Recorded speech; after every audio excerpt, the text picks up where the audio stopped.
picking up mine, picking up your guys's. We're all good here.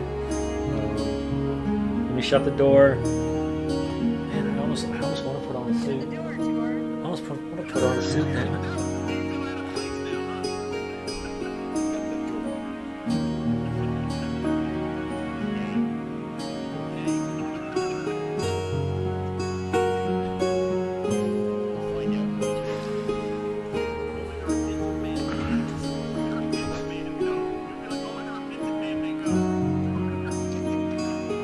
Gerald becomes it starts with an I and they write over. It was never any movie. I'm gonna be honest. It's one of the few series I've never actually watched. And I need to watch them. What the hell? Yeah, I know. It's like bad nerd on me. I'm telling you. My guy who plays Star Wars. Guys, we are live again. Our voices are being heard. They shouldn't be. In my ear. No, you can hear them, but we can't. They can't hear them. I know. I'm listening to Twitch, James. Oh God, what? How? I can hear us on Twitch. Oh God, I'm transitioning back with this. Hey, we're here. Oh God, this as you have heard in the background, the madness has taken over tonight.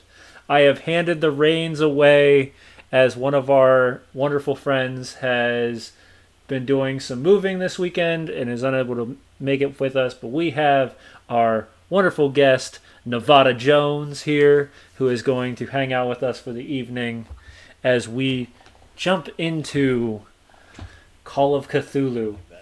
I personally have never played this game, so I'm very scared, but we will figure this out together.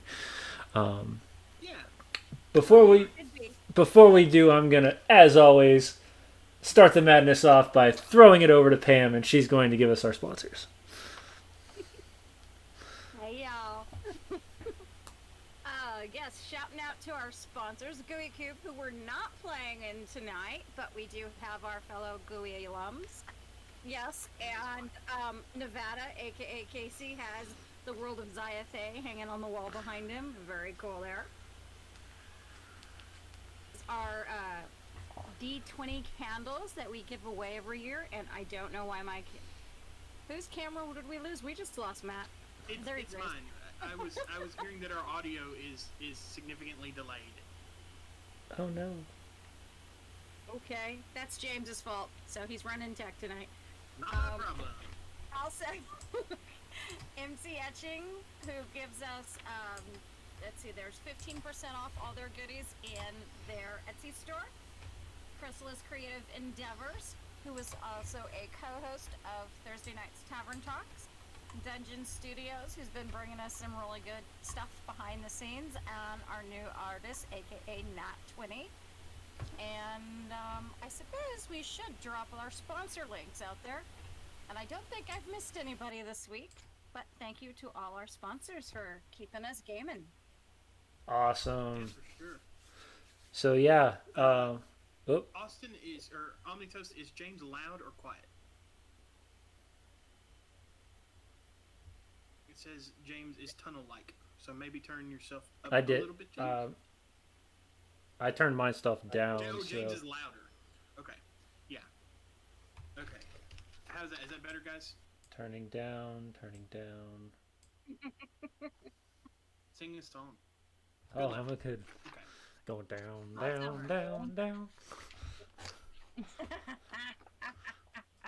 Everyone is still a little quieter. We'll just be loud. Or maybe James will turn us up a little bit. We'll see how it goes. Enunciate. Project from your diaphragm. Sally sold sea sails by the seashore. Yeah. While James is fixing that, I will go on and say we are playing Chaosium's version of Call of Cthulhu. You can see the starter set image there in the bottom left of your screen. That's actually what we're playing one of the scenarios from today, and if you haven't, I super recommend the set. It's really easy to DM. The system is really fun and really simple, especially if you have somebody who's never played. an RPG before or something like that, it's a good one to start them in the madness on. This is going to be a little bit of a change from D&D. It's a little bit, I don't want to say slower paced, but everything's not going to take place over the course of a couple hours. In game, this investigation may take a couple days. It's just going to kind of depend on what everybody decides to do here. So I'm going to read a little excerpt from H.P. Lovecraft's work, this one specifically from The Color Out of Space. I love Arkham Horror and anything to do with the Call of Cthulhu universe, Eldritch Horror. It's amazing. If you haven't read it, you should. West of Arkham, the hills are wild, and there are valleys with deep winds that no axe has ever cut. There are dark, narrow glens where the trees slope fantastically, and where thin brooklets trickle without ever being caught by the glint of sunlight. On the gentler slopes, there are farms, ancient and rocky, with squat, moss-coated cottages brooding eternally over old New England secrets in the lee of great ledges. But these are all vacant now, the wide chimneys crumbling and the shingled sides bulging perilously beneath low, gambrel roofs. So the way that this adventure is going to start, you guys, is all of you are members of a society called the Society for the Explanation of the Unknown. It's a society that has formed in Arkham that investigates some strange happenings that can't be explained. It's a prestigious society for those who are in the know. It's not necessarily something that's widely known or that the public will have heard about. For the people that know of these arcane things and these horrible, mind-numbingly horrifying things, it's well known. And the reason that you've all come together today is the society has handed a letter that they received from a man named Rupert Merriweather. He was once a member of the same society that you guys are, but he and his friends formed their own splinter group to delve deeper into dark magic. You guys are all kind of aware tangentially of Merriweather, and you might even know him personally, have met him in a meeting here or there, or an auction of some arcane implement. But this request actually was made to the society, and the members of the society selected you four, as they know that you were all well versed in all manner of different skills, and that you can attack this problem well. So they have sent you to Arkham, to Mr. Merriweather's hotel, or to his hospital, actually, Arkham General, or St. Mary's Teaching Hospital, rather. And when you read the letter, there's actually a note enclosed that he's asking you to meet him Thursday at 1 o'clock at the hotel. He wants to have a speech with you. He seems unwell, and he's not long for this world, according to him and his doctors.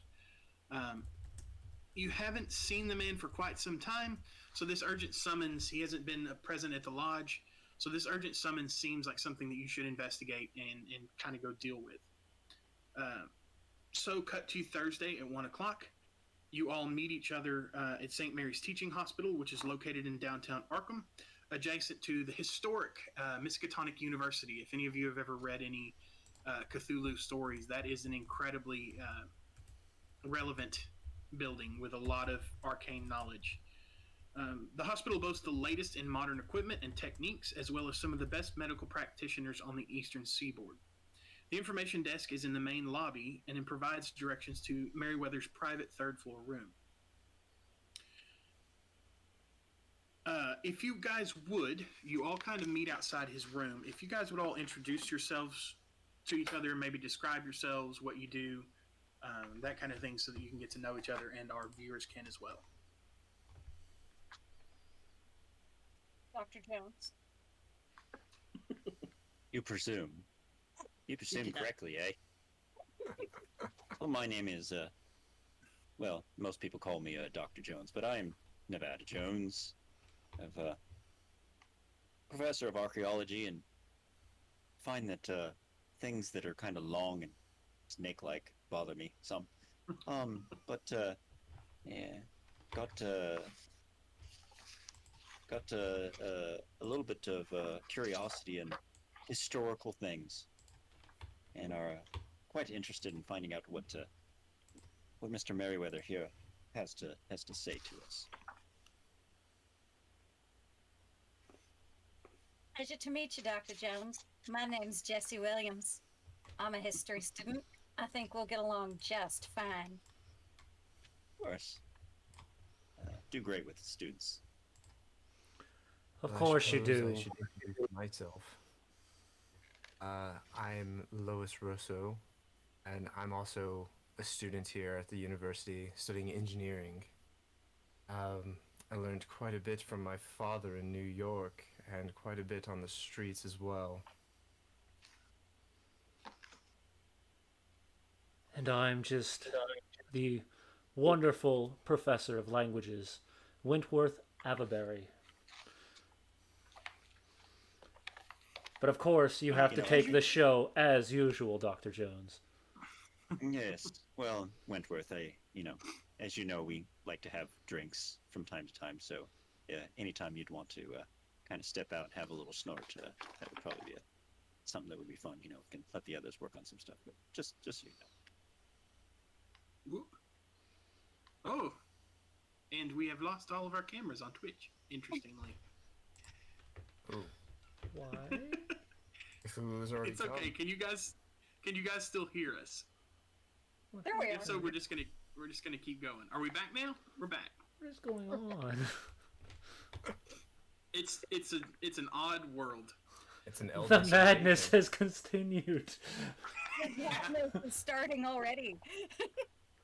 So as you guys are introducing yourself, the door of the room opens up and a doctor steps out. And he's like, "Are you all here to see Mr. Merriweather?" Yes, sir, Yes. we are. It's the damnedest thing. It's almost, I could almost swear that this was scarlet fever that he's got, but he's got these pustules that are leaking some kind of black fluid. So just maybe don't touch him if you can help it. We're not quite sure what's happening. It could be something as simple as he's got some sort of infection, or maybe even a cancer that's just rupturing. But just in case, it's best to not touch. I'm not the kind that likes to touch and tell anyway, so not gonna happen. I'll And there was no hippo back then. put on a pair of gloves. Ugh. So as you enter the room, you see bedridden Rupert Merriweather engaged in conversation with two other visitors, who appear to be perhaps his wife and son. You've met them at dinners before. Agnes, his wife, and Bertrand, his son. In a rasping whisper, he looks at you and goes, "Hello, my name. It's nice to see you all again. This is my wife Agnes and Bertrand. Dear, if you could perhaps step out of the room for a moment, I need to have a word with these people." She goes, yes, that's fine. And she kind of dabs at the corner of her eyes and gets some of the tears out of her eyes, and takes a step out of the room. After he sees the door shut, he kind of looks around and even like glances out of the window, even though he's on the third floor, and says, "In my youth, I and some of my fellow students became involved in what we believe to be the innocent exploration of the unknown. Led by a slightly older man named Marion Allen, the six of us purchased an old farmhouse a few miles west of Arkham, near the village of Ross's Corners. There we could conduct seances and other physical research in privacy. Alas, our work had unforeseen results. Our last experiment summoned an evil force into this world. Instead of attempting to expel the thing, we were afraid and abandoned the old house, confident that the magic that brought the evil to this world would also keep it confined to the vacant house, or send it back after a short time. However, I have since discovered I have since discovered. I lost my place. That the spell that binds the entity to the house lasts only as long as we do. I am the last of the group, and I fear that upon my death the thing will go free and wreak havoc on the folks thereabouts. I am too old and too ill and too much of a coward to go back to that house and try to banish the entity myself. I am guilty of many things, but my deepest sin was unleashing that horror on that fateful night. I am convinced that the entity will escape its confinement on my death. Take the box, he says, gesturing weakly towards an innocuous metal box on the nightstand beside the bed. All the aid I can offer you lies within. You must find the courage to send that thing back to where it came from. You must see that this is done. Do this for me, please.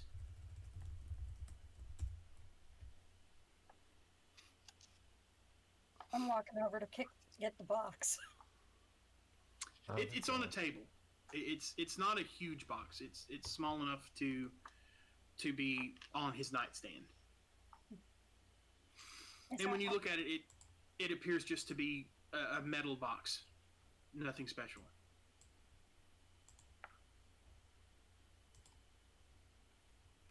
These are his last wishes, gentlemen. Ladies, I think we should acquiesce. Well, Mr. Merriweather, that is a tall order. Perhaps you could better acquaint us with this entity you're so afraid of? Or perhaps... Actually, as soon as Jesse there takes a hold of the box,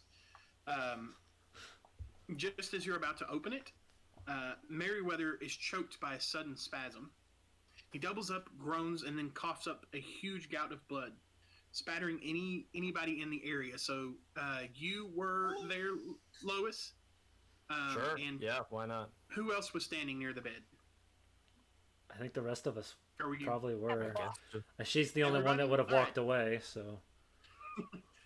All right, go ahead and roll me a sanity check. Oh, And to do that, you will see there is a spot right below your main attributes that will be on a rolling check, and see what you get. Let me know. We're rolling with old school dice tonight. The old click clacks. and we're rolling D100 for this? D100, and you need to roll below that number. I'll, Let me know if you 40. failed. 41. Okay. Is that a pass or a fail It- for you? Pass. Did anybody fail? Nevada failed. Nevada failed. Nevada, you were going to take 1 point of sanity damage. Just from the horror of this gout of blood splashing all over your face and covering you in some vile effluence. It's Yeah, also I was tinged- pretty horrified by it. Yeah, it's also tinged a little bit like green almost. It's really, really disconcerting. So I was at 50, so I just mark I moved down to 49. Is that how that works? Yes, that's how it works. At this point, he's vomiting blood. Pam or Jesse, you've got the box. What do you guys want to do?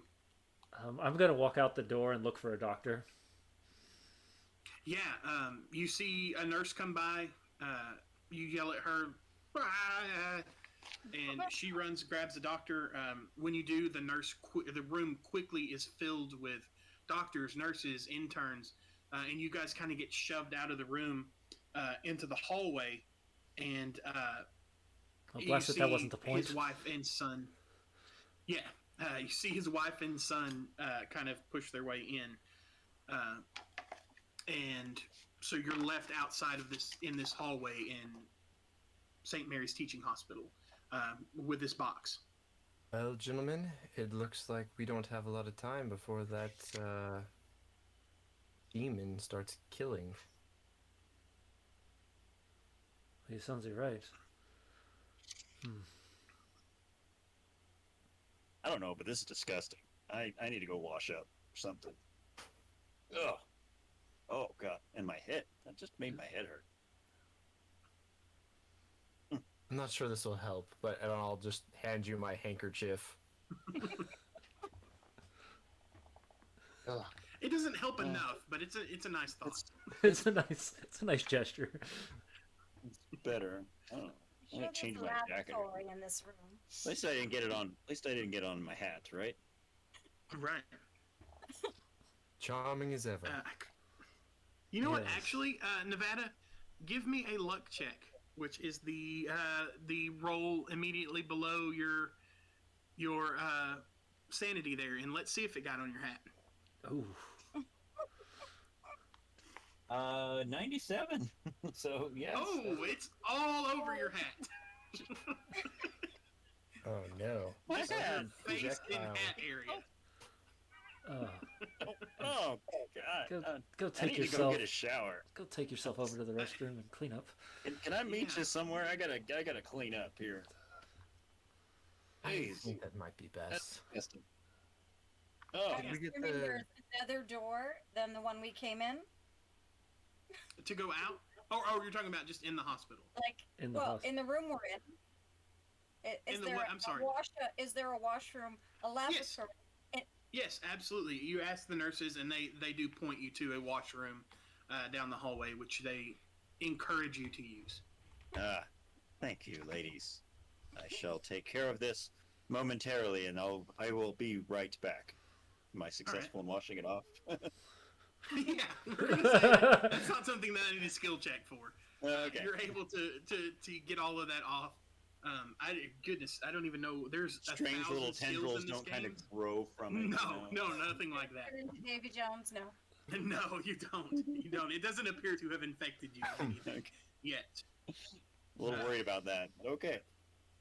But yeah, so you guys, Nevada, you get washed up a little bit and cleaned up, and rejoin your fellows. There's actually a waiting room, if you want to. That's kind of got its own door, and it's kind of its own little area that you can go in.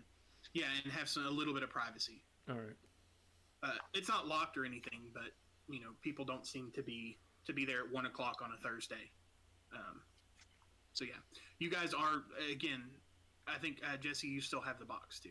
Yes, I am carrying the box Is into there, this room. is there and there's- any sort of writing on the box or anything? Any sort of pictographs, anything like that? No, this looks just like a metal box, maybe even a toolbox that he picked up somewhere to store whatever is in here. Well, a toolbox or more like a cashier's box? No, more like a toolbox. It's about yay big. okay. It's not enormous. It's bigger than a bread box, but barely. So, do we wait for the professor to get back, or do we open this thing and figure out what's going on? I think we should wait for Dr. Jones to return. Of course you do.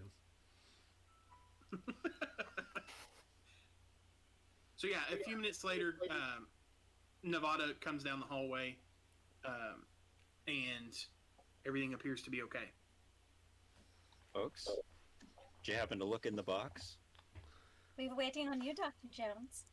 Wow, that is mighty kind of y'all. Mighty kind. So, I'm quite curious of what might be in there. Does it appear that there be any sort of lock or mechanism for opening this box, or are we just... No, Flip it just a simple clasp or Unclasp. hasp. Yeah. So you lift the lid off the box, and when you open it, you notice that there is a recently written letter, a yellowed envelope containing the deed to a house, and a key, which logically you think probably goes with the lock. There's not explicitly a note, but it's implied. And a sarcophagus-shaped gold box of ancient design, and a slim journal bound in leather. And that's kind of what you see. And the box looks somewhat, you can't see it, but it kind of looks like an old Egyptian sarcophagus, but small. And it's covered in runes. That's never good. Do I, being a study of archaeology, do I recognize these runes? Yeah, go ahead and give me an archaeology roll. And you said there's a journal on top of it? There is. I'll take There's the letter. also a letter. Jesse's going to open the letter. Sure. What you got there, Dr. Jones? A 58. So Yeah. I don't know if that's easy, hard, or what. That is a success. It's not a hard check. You identify the hieroglyphs decorating the outside of the box as Egyptian, more specifically of the Middle Kingdom. And that's kind of what you have gained from that. If you want to open the box, you can get a little bit more, but it's kind of up to you. Let's wait. Let me figure out what it says. Okay. All right. Then in that case, Jesse, your letter that you have reads as follows. I have this as a handout, but since we're not in person and I don't have the digital copies, I'll just read it to you. Yeah, and the audience Dear gets to hear it friends. too. Yeah. In the years after the nightmarish events of that night in my youth, I have seen many strange things. Only now do I begin to grasp the truth of reality and the scope of what is happening in this world. I've tried, in my small way, to combat the horrors and make amends for my past in bringing one to our plane of existence. What I have left to offer, what riches and wealth I have, I will put to good use dealing with these abominations. It is the very least this old coward can do. I could never make myself go back to that little farmhouse and put those events to rights. I too gravely feared that which my friend and I had loosed upon the countryside. Nothing of consequence yet has taken place, but with my death I fear the bonds will be broken, and that the horror freed to come and go as it pleases. Lives not yet taken already weigh heavily on my conscience. The method of delivering the thing out of this world is still in that accursed house. The translations made by Marion from the book, De Vermis Mysteris. I was never strong enough to take on the task, but I have hope that you are. In ridding the world of this, perhaps you will save my soul from hell. For I fear that my deeds have not been enough to release me from this heavy burdens. I do not expect forgiveness for what I ask of you. And it's signed Rupert Merriweather. And that's all that the note says. That's the letter. Yes. Do I happen to know what these hieroglyphics say? You told me that what they were from, but do I happen to know what they might say? 1 second. I think that there is a slim chance that you can figure it out. Can I figure it out? Being the fact that I am the professor of language. So you can translate some of them. And kind of what you make out is Seeker of Wisdom, Servant of Yog-Sothoth, Deliverer of the People of the Water, Bearer of the Spirits of Narlothotep, Child of Thoth, Seeker of Wisdom. And that's what you can make out there. So, Seeker of Wisdom, lots of random gods, Seeker of Wisdom. Yeah, that you guys don't know about yet.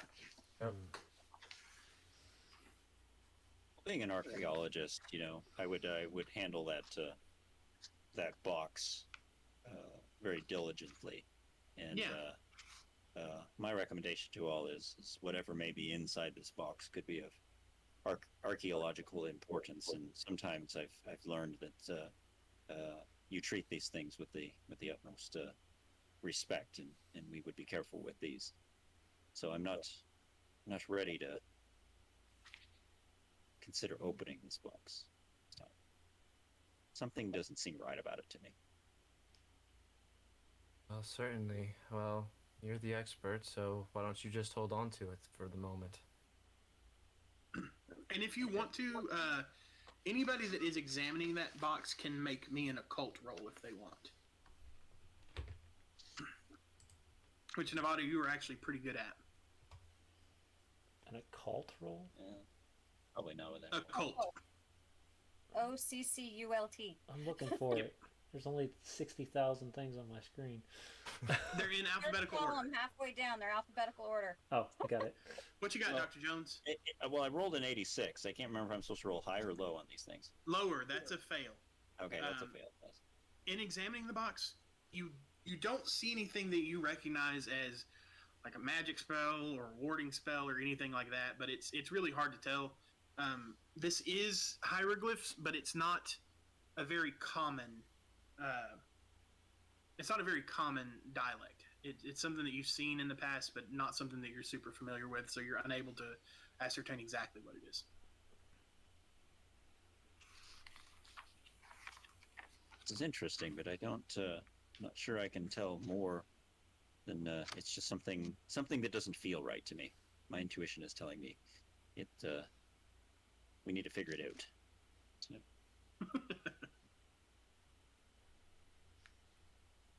Are you So, yeah. suggesting that we figure out this box before we go to the house? No, I think that we need to just kind of keep a close eye on it and keep it secret, keep it safe. You know, those kind of things. So. I'll leave that to I you. will then. say that on looking at the box, you notice that there is a seal on it, but it is broken. But outside of that, that's all you can discern. And then, other than that, you guys are left with the deed and this journal And then the key. in the key. Okay, what's inside the journal? I'll flip through that. Yeah, so you're taking that. Yep. Go ahead and roll me D2. E2? Yep. So roll a D6 and tell me odds or evens. Okay. Odds. And I rolled a It's 5. Okay. You lose 1 point of sanity immediately, but you're going to add 1 percentile to Cthulhu's mythos. So instead of having a 0 in Cthulhu mythos, you now have a 1. And that comes from what you've read here, which is some of it I'm gonna summarize, and some of it because there's a lot of journal entries, and I do have all of those, but there's like 2 pages of them. So I'm just gonna kind of summarize most of it, and then read to you a couple of selections. Okay. So from reading the volume, you find out about a group of friends, all students at Miskatonic University, which is the university here in town, playfully calling themselves the Dark Brotherhood. They held their first meeting in the late spring of 1876, which we're now in 1923. The members numbered 6, including Marion Allen, the founder and nominal leader. In June of 1876, Meriwether purchased a deserted farmhouse outside Ross's Corners. This was to be a place where they could conduct their experiments in privacy. They represented themselves to all outsiders as a student literary fraternity. They cleaned and furnished the place, while Marion Allen carved special warding signs above the doors and windows in arcane languages. At the time, the others were amused at the precautions, and they began a series of experiments which were innocent and apparently ineffective attempts to contact the spirit world. I'm now going to read to you an excerpt from that is a direct excerpt. We began the ceremony as Alan instructed, according to that described in Der Vermis Mysteris. A fire is set in the fireplace and a pentagram chalked on the floor, marked with appropriate symbols and illuminated by 2 black tapers placed near the center, flanking the piece of amber with its entrapped spirit. The others sit in a circle while I, the designated watcher, who guards from malevolent spirits, sit in the corner of the room. At least I get the comfort of a chair, while the others can look forward only to sitting on the floor for hours. Alan throws a handful of powder in the fire, producing an evil-smelling smoke and dampening the flames, which now burns a sputtering green and brown. Those seated on the floor begin the Latin chants Alan has described from his book. After nearly 2 hours, I see a trail of smoke circling up from the piece of amber. Its surface seems to be bubbling and melting. Can it be? Have we finally achieved success? I can see a form. The next entry then begins, we have finished our plans and have sworn a pact never to speak of what happened last night. We have satisfactorily explained the death of Robert, and in some manner the madness of Harold. The sheriff expects the explanation of a carriage accident. We planned it well. Robert's neck was broken in the fall, we told him. Harold struck his head on a rock. When the horse's leg broke and the carriage rolled. Would it be that it was only that? For the rest of us, we will forever be changed by what we experienced that night. I will write down the true events so they are not lost completely. The thing formed in the center of the pentagram, shapeless and nearly invisible. Its terrible voice should have given us a clue, but we were so foolish. It spoke, then Alan cast that damned powder on the gin. The dust of Ibn Ghazi, he calls it. And that's when we could see it clearly. Words can never adequately describe the faceless thing with 1,000 maws. It roiled and bubbled, never fully revealing itself all at one time. So terrifying was its aspect that I was frozen in place, my pen falling from my nerveless fingers. Cecil and Alan seemed as lifeless as myself, while a short, sharp cry issued from Crawford's mouth.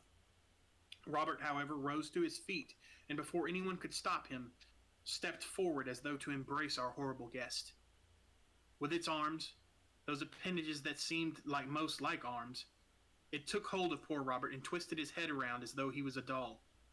The lifeless corpse was then thrown back in Harold's lap, and that's when he began that damnable shrieking, that shrieking that hasn't stopped since, even after we handed him over to the sheriff's men. We still had a chance, apparently. Alan now believes that if we had kept our wits, we could have reversed the summoning and forced the creature back to where it came from. But Crawford panicked, and mistakenly believing that it would dispel the creature, reached forward and destroyed part of the pentagram, breaking the seal and ending its effectiveness. Released from that binding symbol, the thing, with a screech that could only have been unholy satisfaction, was ejected from the house, disappearing out the windows as a roaring, screaming wind of billowing colors. He goes on to explain that the amber that he's speaking of in earlier was actually contained in the coffin, the sarcophagus which you are now holding, and that it appeared to be one of a set of 3, but that the other 2 had been missing when they picked it up. He then goes on to say that Alan intends to leave Arkham and travel to find a solution to the crisis. He said he intends to seek out occult scholars in New Orleans. I pray that he is successful, but my hopes are not high at this point. He insisted that I be custodian of the golden sarcophagus and not show it to anyone. What's even more odd is he instructed me not to visit or even live in Boston. I can only guess as to why, as he will not tell me his reasoning, and apart from his insistence that I do it for my own safety. Marion still thinks that the thing could yet be destroyed, or at least dispelled, but none of us who remain have the stomach for the undertaking. Next to that, there is the final entry in the journal, which is dated October 14th, 1877. I just discovered that Alan is dead, and has been dead for some months now. He was murdered in New Orleans this past August. I suspect that he spoke to the wrong sort of people about the same things he has seen, and they killed him. The newspaper mentions the sarcophagus, so they think they might have been after the gold. That is 3 of us gone now. I must do something. I've already begun ancient history classes at university, so I believe I will try and research the problem at the farmhouse in that manner. Perhaps I will uncover an ancient secret of how to rid ourselves of the beast in my own way. Attached to that is a newspaper article that's the story of the brutal killing at the docks, in which they found Marion's body, and his ribs were cut open and his heart removed. And then below that are the names of all 6 members of the Dark Brotherhood, as they call themselves, and their dates of death. So that's what you have found from that. I know it's kind of a lot of lore dump, but this is a huge journal, and I wanted you to get the highlights of it so that you can fully understand there. Oh, that certainly explains a lot. Do you think that the other 2 sarcophagi are at the house?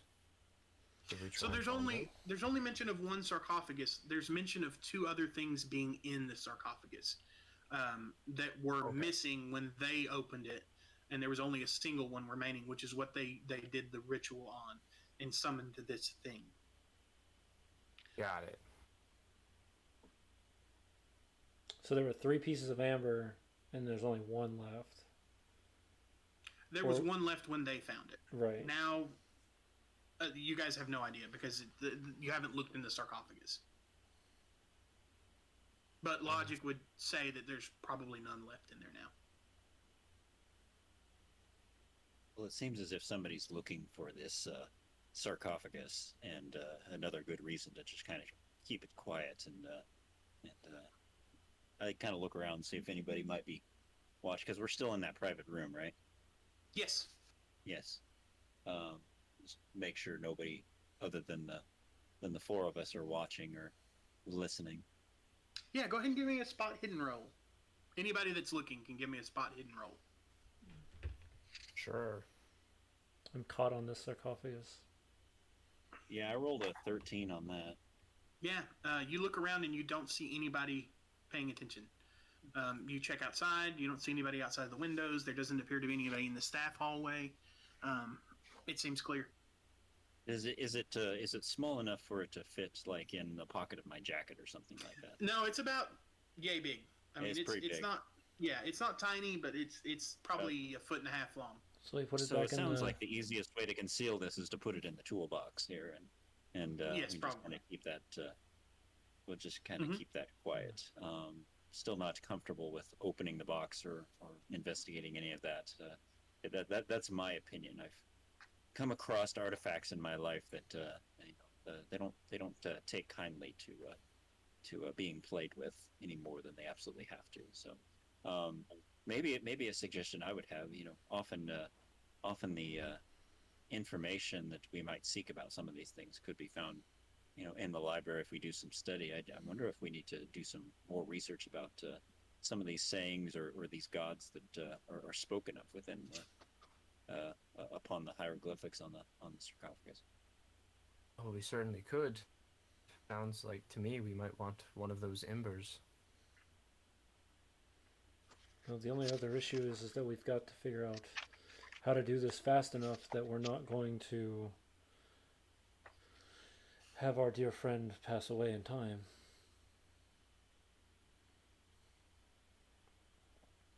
Though we might be out of luck. Yeah, and speaking of which, as you guys are all gathered around and having this discussion, a doctor softly knocks on the door and sticks his head into the room and says, very sorry, but I saw you all go in here, and I just wanted to inform you that Mr. Merriweather has passed away. Well, Of course he has. Of course he has. He did just vomit up a bunch of blood. Yes, I Yeah.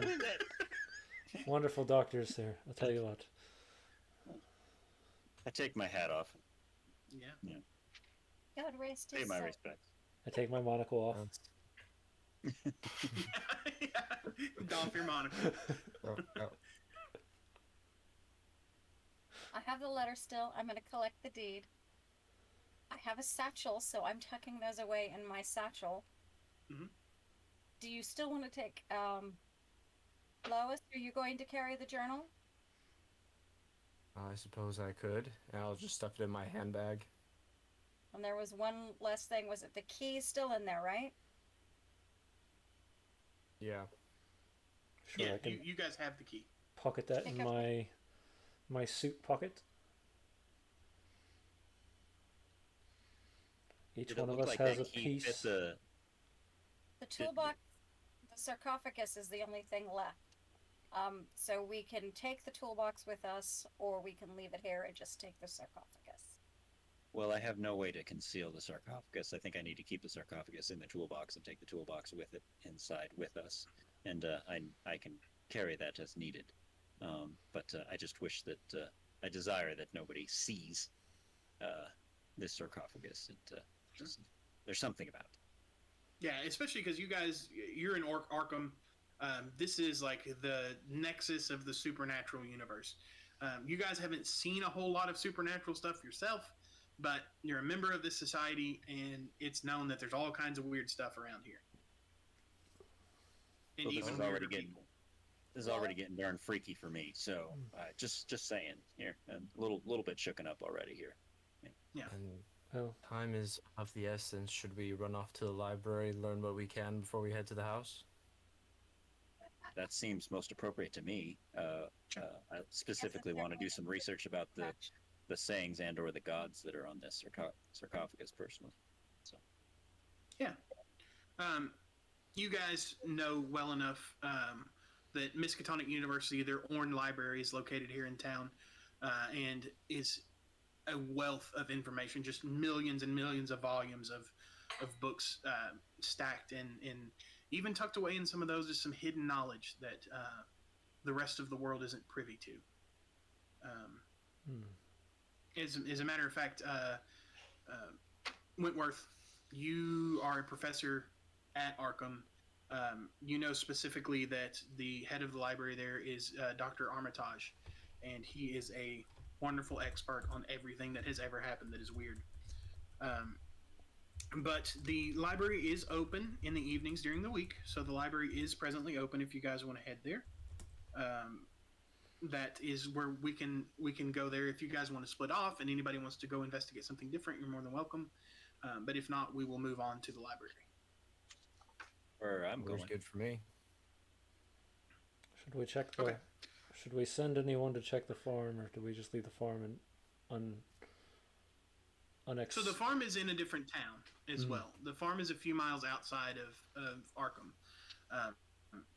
So you can either take a bus if you have a car. You can take your car, or I don't know if you guys. I'm not saying you have to, or even advising you to. You can stay together, or you can split up. You're more than welcome. Well, Just let me know. Scooby-Doo TV shows have always told me never split up. So They always split up in Scooby Doo. yeah, and they always get in trouble. So Yeah, It works out. yeah. yeah.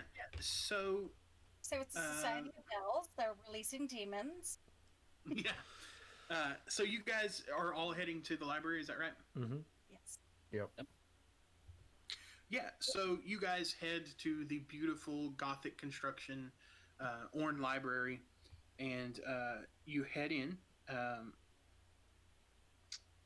So if you would like, you can make a library use. Or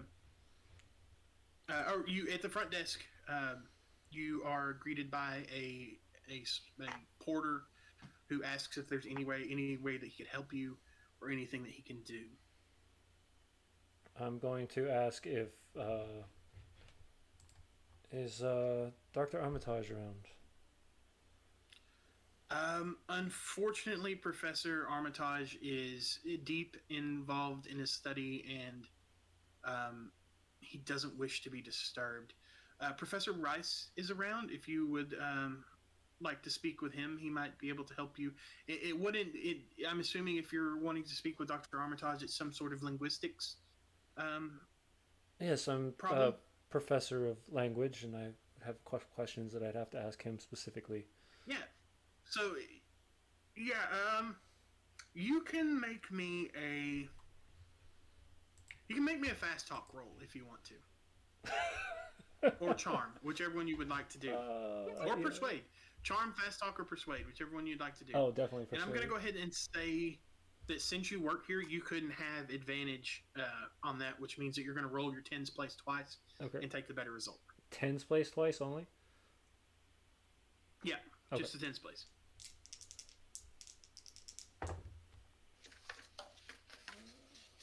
And lower's better, right? Low is good. 69. And that was a fast talk. No, that was a persuade.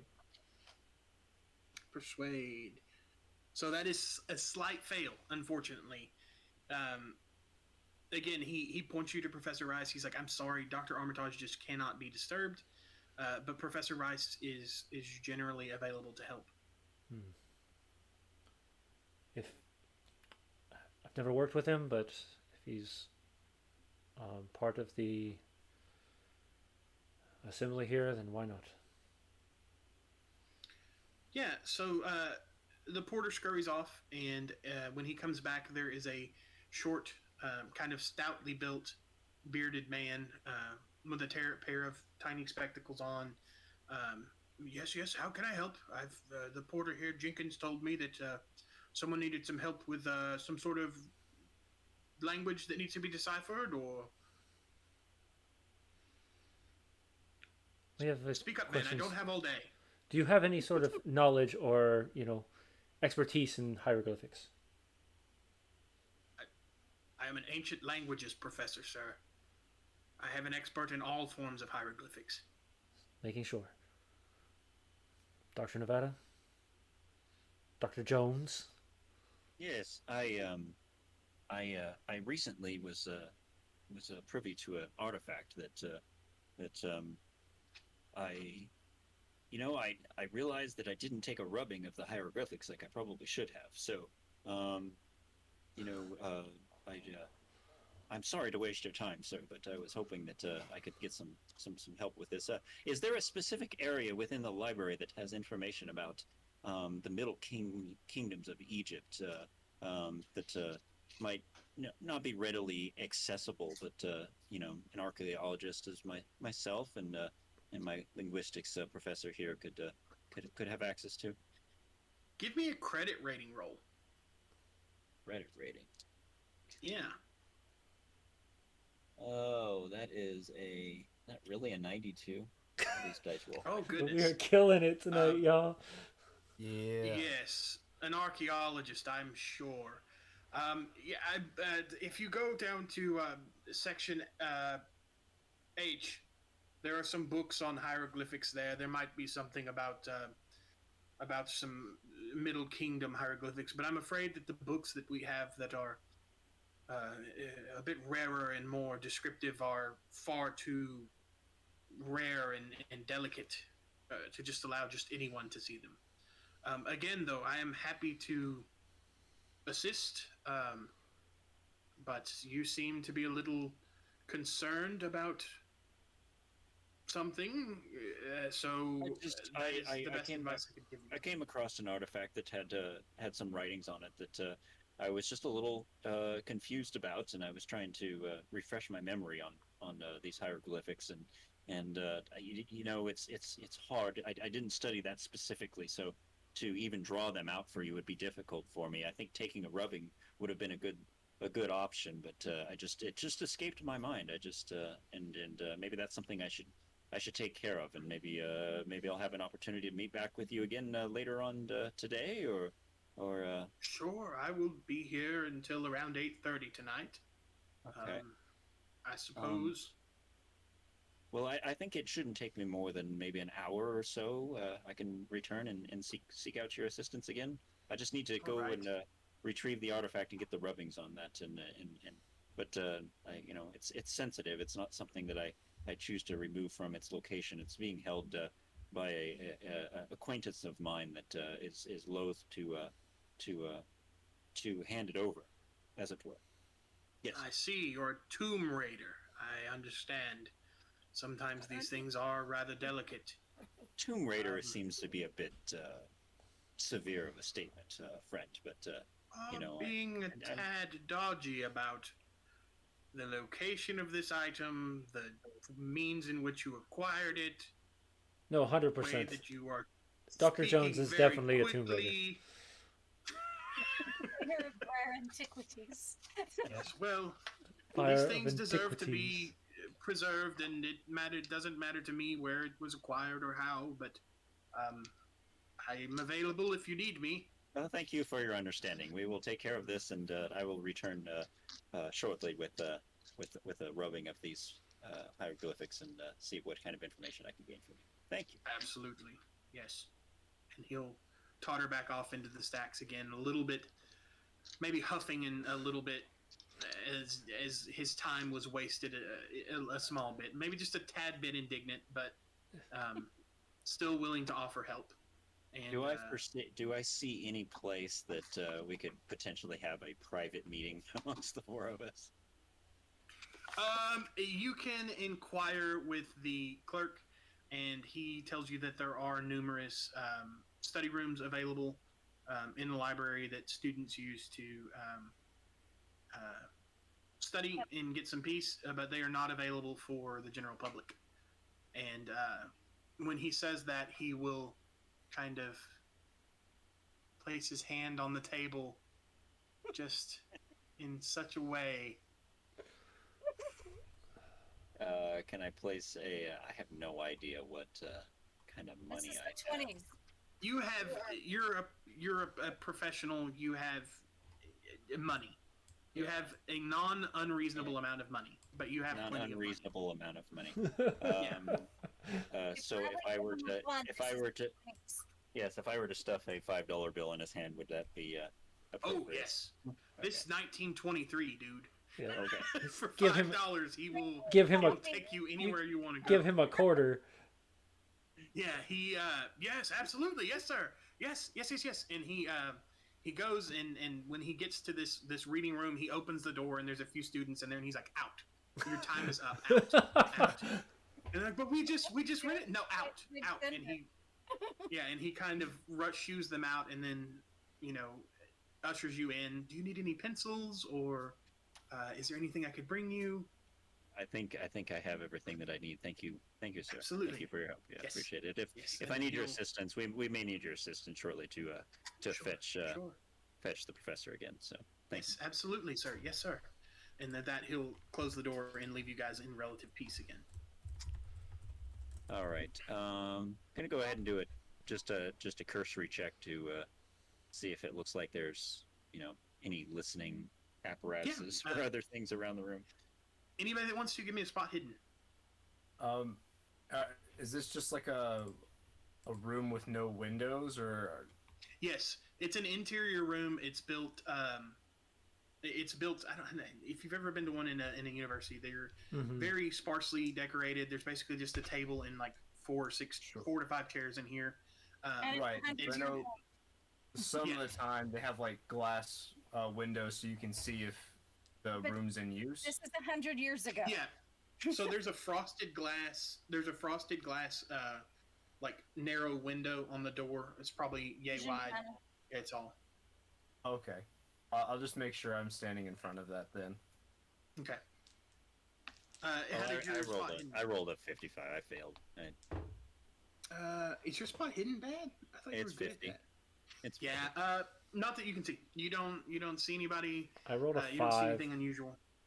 Oh, a 5. Yeah, you super don't see anybody. There's super nobody here to see. Yeah. I don't know. trying to make sure ultimately Yeah, that we have some absolutely, yeah. privacy here. So, I've seen the news. so I know what they do. maybe I didn't do the best job. I'm hoping that I had the opportunity to kind of talk him down and not tip our hat or anything. But I just, again, as with the sarcophagus itself, I have this uneasy feeling that with the individual going to New Orleans and being killed and the strange goings-ons that just happen in this place as it is, and what people are studying and learning about and things, I feel very uncomfortable about sharing any more information other than what we already know with anybody, other than basic cursory details about some of these names and things like that we say it came from an item, but not necessarily that we have the item, so as we don't wake up in the middle of night with a knife getting stuck in our back. If you get my name. So Well, as much as I don't anybody have like any you, thoughts? Dr. Jones, I will say that this is a good idea, for sure. Well, I appreciate that. I'm not sure I would call it a compliment, but we'll go with that. So, I do believe. Anybody else? Any thoughts about this? I was thinking we'd make a rubbing of it. Maybe one of the more not sinister-ish types of things, but make a rubbing of one of these things and see what kind of information we can glean from it. I don't know. What are we thinking here? Well, I think you should do as much as you can.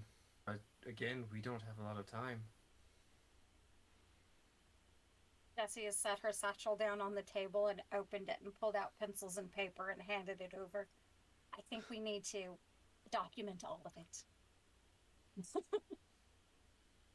Well, okay, we'll just have to stay vigilant with that then. I think Yes. that it's kind of up in the air, so that would be good. Separate pages is fine, but Okay. split off the information. We can each All carry some of it. Okay. Well, maybe that'll work. Okay, so I guess we'll go ahead and do a rubbing of all of the different hieroglyphics on the thing. And what again were the things that we gleaned from that as far as the Yes. Let me get you that information again, because it is way back in the adventure. Seeker of wisdom, servant of Yog Sothoth, deliverer of the people of the water, but bearer of the spirit of Narlothotep, child of Thoth, seeker of wisdom.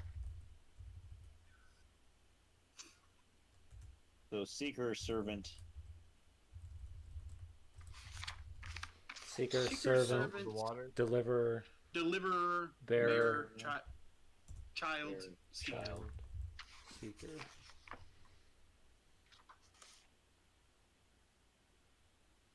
I think the seeker and the child have me the most concerned, just because they seem to make mention of something that I've never heard of before. You know, if it's going to speak of a god or a being or something that I've not heard of before, that has me concerned. Yeah. But so I think we hold those close to our chest. I think we give him this information and see what he can tell us about some of these other rooms other than those two. So it's Yog something and something something else. Sorry, I don't write Yeah. very fast. I was writing them too. Yog-Sothoth, Nyarlathotep, and Thoth. Off. Thoth is the easy one.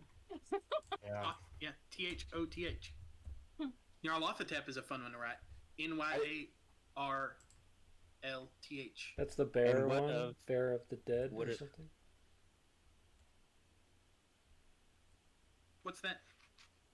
Lois? What were I had just an off comment. Is Thoth the Egyptian god, or is that like in a Cthulhu? Yes.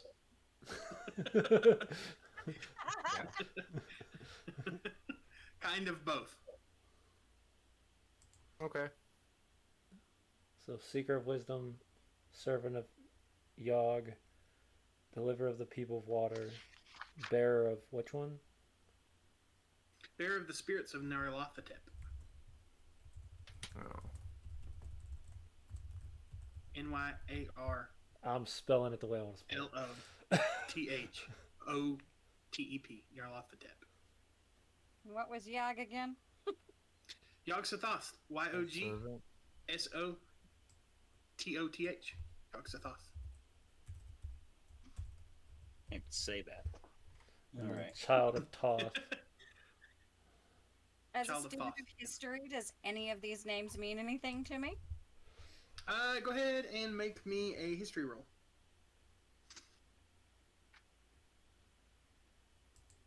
37. What is your... You're going to have to tell me if it's a pass or fail. You're trying to roll under your Okay. history. Let me find my history on here. Oh, History it's a is- super pass. Yep. Yeah. You actually succeeded on a hard difficulty. You recognize Thoth as an Egyptian god of knowledge. The others, they're just on the back of your consciousness. You've read them somewhere. It's not words that you've seen, but they're like tickling something in the back of your subconscious. Maybe even something that's not a knowledge, but something that's primal. Just something that's innate. That name kind of sends a shiver down your spine. Or those names.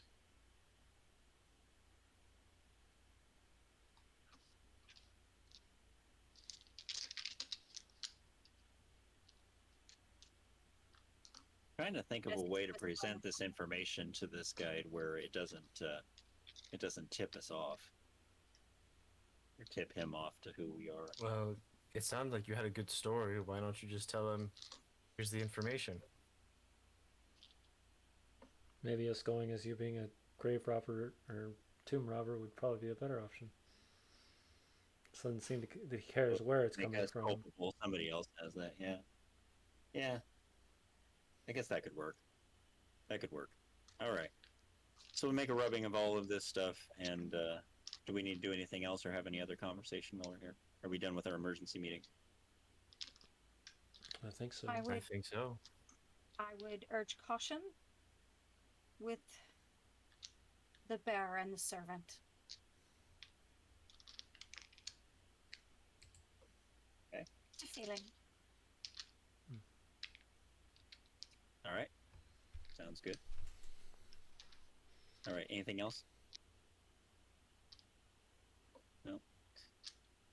Okay. Well, I say we go ahead and return to our helper there, and Yeah. ask him to go fetch the professor for us. We've returned Sure. with the information that we need to share with him. Sure. And Yeah, he skitters off and goes and gets Professor Rice, who kind of comes back down, exasperated. Yes, how can I help you? yes, yes, like I was talking about, I have the rubbings here from the article. Although it was somewhat difficult to procure, I was sure that the individual was somewhat hesitant in doing in allowing us to be able to do this. But I have one of these rubbings here. At what's that? Go ahead. I have one of these rubbings here. It seems to have repeated itself upon this item, and I had him the rubbing that mentions the seeker. He looks at you and kind of glares a little bit. Sir, do you think that I'm an imbecile? Only so as much as what has been spoken to me of your students. You are aware that Jenkins here told me that you've just been in a study room. I know that you have the artifact here. I don't understand why you're being so strange about this, but I know that you have it, so why not just let me see it? I want my $5 back, man. I was gonna say, it's like, damn you, Jenkins! You didn't ask him not to tell him. I know. He's just like, hey, those guys went in the room and came back, and they need you again.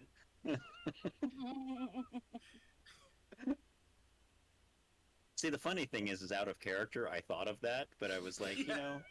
that's not going to happen. That's not gonna Wait, what happen. did Yeah, it's I not gonna rolled, happen. Yeah, and yeah. this guy, he has a high intelligence because he's a professor, like a world-renowned professor. He's wise to your crap. Yeah. Of course he is. Of course he is. I can take you to. I have a study room if you're worried about it. We can go to my office. No one has to see. I'm. It's not that I think you're an idiot. It's just that there's a certain level of privacy that's necessary, and if you have a private study, I think it would be important for us all to. Yes, absolutely, to do this yes. somewhere You out should there. have just asked that beforehand. Of course. Yes. Yes, Of course. this way. And as he turns around, he goes, "This better be good." Wasting my entire day. Yes, and then he kind of fumbles his way back, and he fishes a lock from his waistcoat pocket, or a key from his waistcoat pocket, unlocks this study, opens the door, shows you all in. It's what you would imagine a college professor of languages study would be. It's rich mahogany, and there's a decanter of bourbon in the corner, and there's bookshelves lining the walls with ancient, dusty books, and there's actually a lectern in the middle of his office that has an ancient manuscript open that he seems to have been in the middle of translating. As soon as Jenkins tries to get in the door, I'm like, no. You've done your business, and I shut the door. Okay. Don't tell anybody that we're in here, please. Just go back about your business. We were I'm never sorry, here. I didn't know. I didn't know it was a secret. Go enjoy a nice dinner and a steak and Thank you. a good bottle of Chianti while you're at it. Thank you. And then he kind of skitters off, and you're left alone with Dr. Rice, or Professor Rice. Well, obviously the jig is up, so I set the toolbox down on a table. Is there a place that I can set this?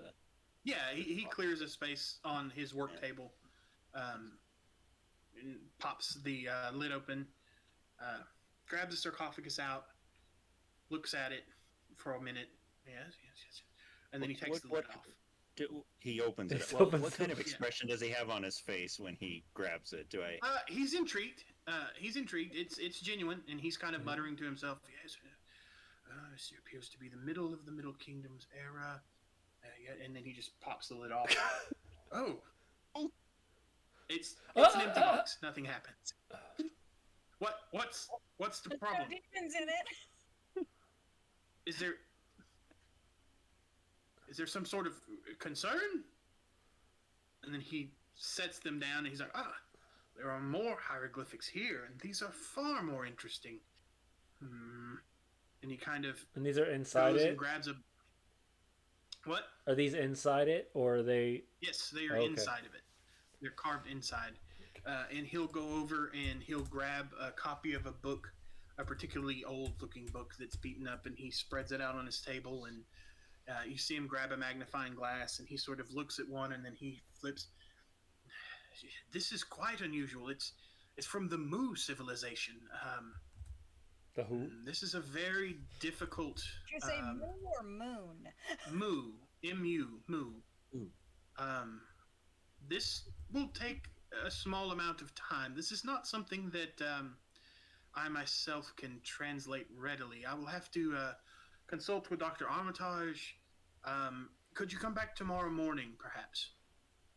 And we will hopefully have something ready for you by then.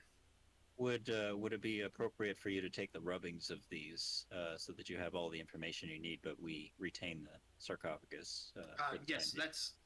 that's acceptable. It makes my job a little harder, but I can work with that. And he'll take a sheet of paper, he gets some rubbing paper and a piece of charcoal, and kind of rubs the inside, traces it, closes it, hands it back to you, puts it back in his toolbox actually, and then locks it up and hands it to you. Okay. And All right, then, well. without saying a word, he takes the rubbing and the book and goes and sits down at his desk and starts taking notes. Well, I do appreciate your assistance with this, and I would stress that you let Dr. Armitage know that this is also something that is it has a feel to me of it must be kept quiet. Yes, So, absolutely. Yes, absolutely. Yes.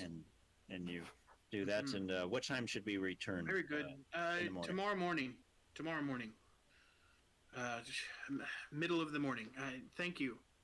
Then he's just going about his business. He's Yeah. clearly very, very, very enthralled with this and just Okay. wants to be left alone to work.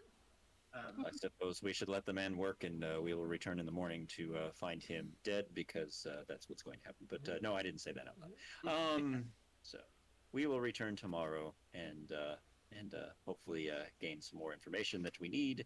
And I will let other people now speak, because I've been monopolizing the last hour.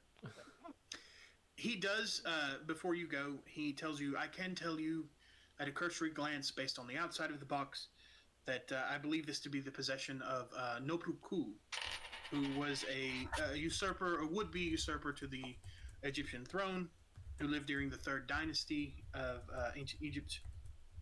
The box was believed to be given to Nopuku by the gods, and it was said to contain a djinn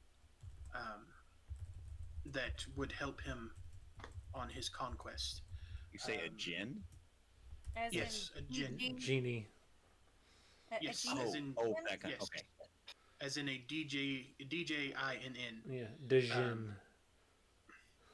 But he disappeared shortly thereafter, and shortly thereafter it was discovered by the Parkenby Andersons, who were a noble British family. However, the box was stolen in 1871 and has not been seen since.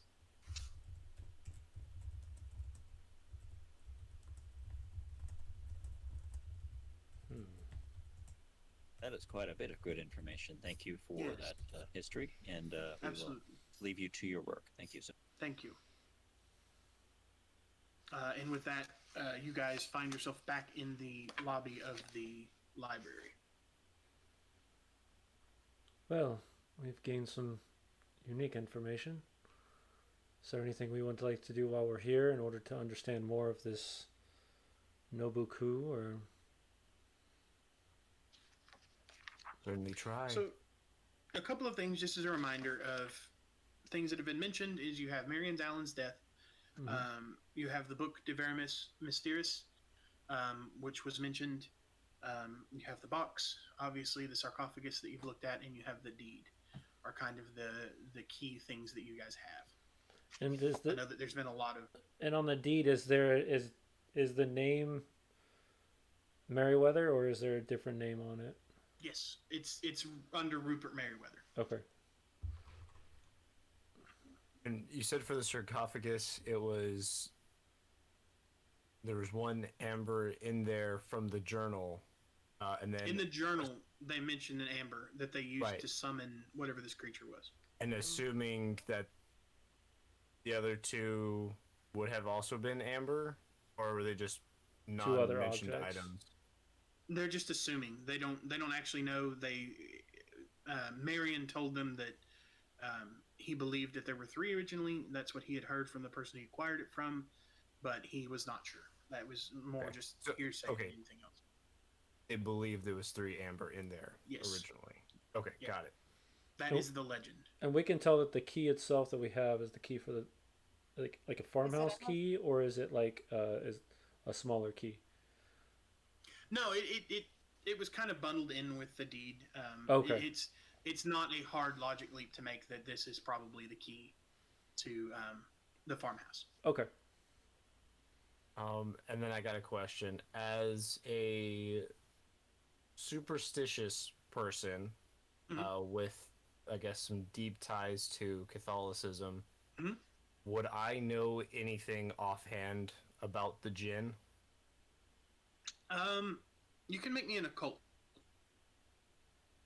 And I'll say, since you are deeply superstitious, you can even re-roll your tens and take the better result. Oh, it's not going to matter. You got it. So the jinn are not what you read about in Arabian Nights. The real mythos behind them that you see from more ancient stories is that they are malevolent spirits who consume their masters eventually. They may make some semblance of granting wishes, but only because they are bound to them. And then an even deeper, how high did you succeed? What was your roll? Oh, my roll was a 4, and I think my Oh, yeah. occult a 5. Yeah. Oh, wow. You have a 5 occult and you rolled a 4. Jesus. Yeah. So that's what you recognize. Digging deep. You know, you have heard, How lucky. you read a really specific book a long time ago that you had forgotten about, and it just kind of flashed back to you. Yeah, but that's what you know. Sure. But nothing about the As a matter number of fact- 3 doesn't mean anything with jinns, as far as I Give know. me a Cthulhu mythos roll, since you actually have a possibility of 1. succeeding it. Right now, are you the only one who could possibly make this? But with a 1, like I'd have to You roll. have to roll a 1. Yeah. Okay. Yeah. That's not happening. 54. Yeah. So that's all that you know. Okay. But yeah, you do know that these are not nice things, nice creatures. These are evil, malevolent, bad things. I will share that with the group. So is there anything, being a language professor, that I would know anything about this book, the Devermis Mysterious? Devermis Mysterious. You can check the card catalog. Okay. And see, and if for that, give me a library roll. All right. I want to know if James actually knows how to use the card catalog. I do know how to use a card catalog. Thank you very Does. much. He's a professor. He's I know, I meant- specialized in it. That's right. 25. Yeah, absolutely. Yeah. So you go over to the card catalog, and you actually see that there is a copy of Devermis Mysterious at the university, but it is locked away in the restricted collection of the library. So I'm going to go In find talking with the Jenkins librarian. because Well, we've paid yes, him and- $5. Yeah. So in talking to Jenkins, Jenkins is like, "Oh yeah," he's like, "That book is on a special list compiled by Dr. Henry Armitage himself, whose permission is required to see that book. You are not going to get that book without his say so. Like, I would lose my job and like my place at the school." Oh. Dr. Armitage is here on weekday mornings in his office. We'll be back here But he tomorrow is- morning. He is pretty preoccupied with his research on these books. I mean, that's pretty much all he does. Would there be a like town registry in the library? Something to look up. Yes. What are you looking for?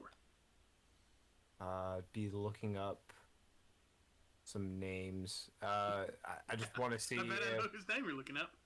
Yeah, he'll direct you to a phone book. okay. Well, it's the 20s. He won't direct you to a phone book. To- He directs you to a catalog that's public records Yeah, on like a ledger. people who live there. yeah.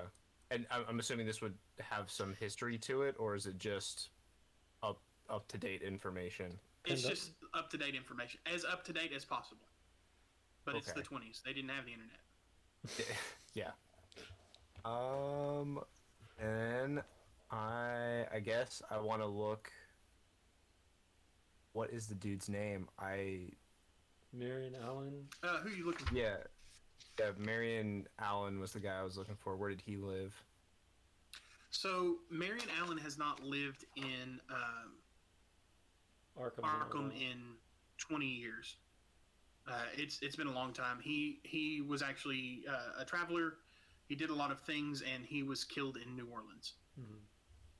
Okay. What about if I looked up from the journal the other 5 names, like Harold or? Yeah. I guess Harold You find records of all of their deaths. When you search them, 3 of them died in 1887. That was Robert Mencken, Harold Copley, Marion Allen died in 1877 as well. And Crawford Harris died in January of 1910. Cecil Jones died in March of 1919. And your friend Rupert died just now. And what Today. year is it? 1923? 1923. Yep.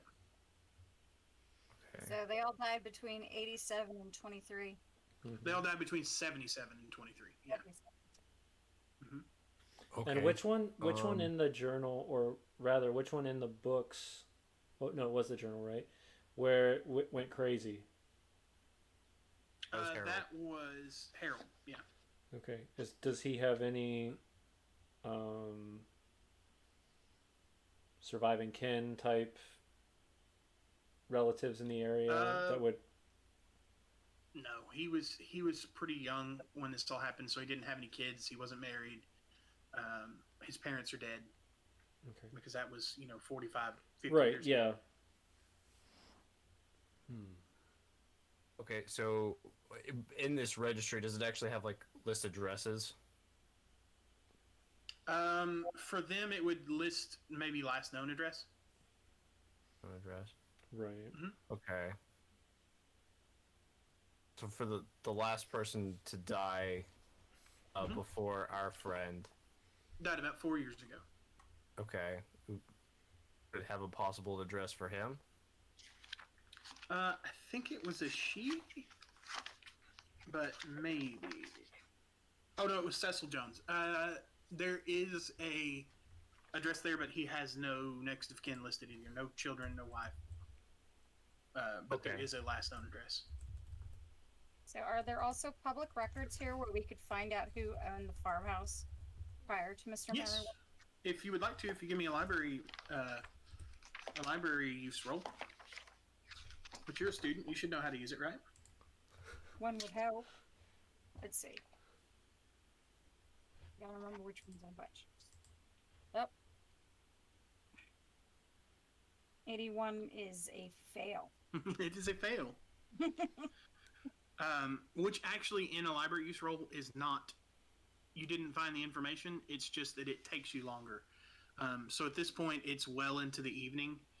So if anybody else wants to do anything, you can. But she is busy looking these records. You do find them. You find that a man named Bradley Washington purchased the house to start his own farm. Built the farmhouse in 1816 with the assistance of his family and friends. Washington established a healthy farm where he raised wheat, corn, and some livestock. After the building was complete, his wife Sarah joined him.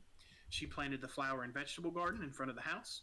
The bench swing was an anniversary gift Bradley made for her. The couple tended crops there for several years, earning enough from their crops to have a comfortable life. But then Sarah contracted pneumonia, unfortunately, forcing Bradley to take her to Boston for treatment. He put the farm up as collateral for a bank loan. And then since he wasn't farming, he lost the farm to medical bills. The bank took the property and sold it off to Rupert Merriweather in 1877.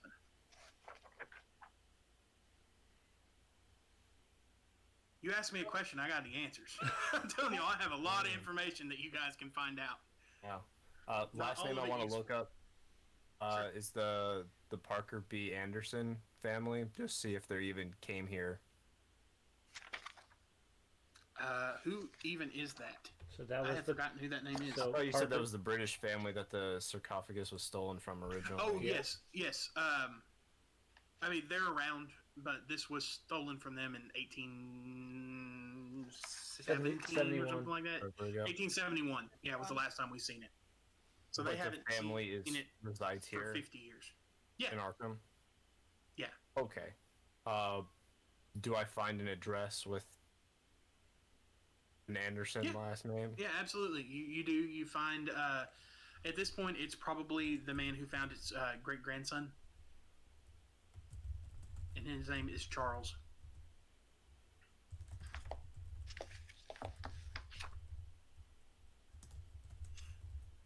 Cool. What I wanted. Okay. Anybody else want to look at anything or try to find anything tonight? I'll have to ask about the book tomorrow. Asking about the book tomorrow, or trying to talk to Dr. Armitage tomorrow. I'm Dr. sure Jones, we've- do you have anything else you want to research or anything tonight? No, I'm getting to the point to where I feel like I need to go have a drink, a strong drink, I'll join you. before I retire for the evening. 1920s. It's the 20s, you can't, but Prohibition. yep, we are in the middle of Prohibition. I'm sure we can find something. You just gotta know the places to go. That's right. I suspect he knows the places to go because of what it says on his character sheet. As he That's true. as his meaningful location is a bar where strong drinks are sold and where he can forget his troubles. That's speakeasy, yeah. Yes. So yeah, that's where you're at. Okay, so you two are gonna go have a drink. What about you, Lois? Are you doing anything else tonight?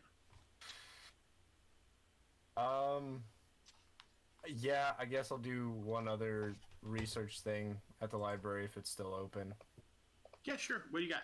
What are you looking for? Just look maybe into like an occult section or mysticism about amber and its importance in rituals. Sure. Give me a library use roll.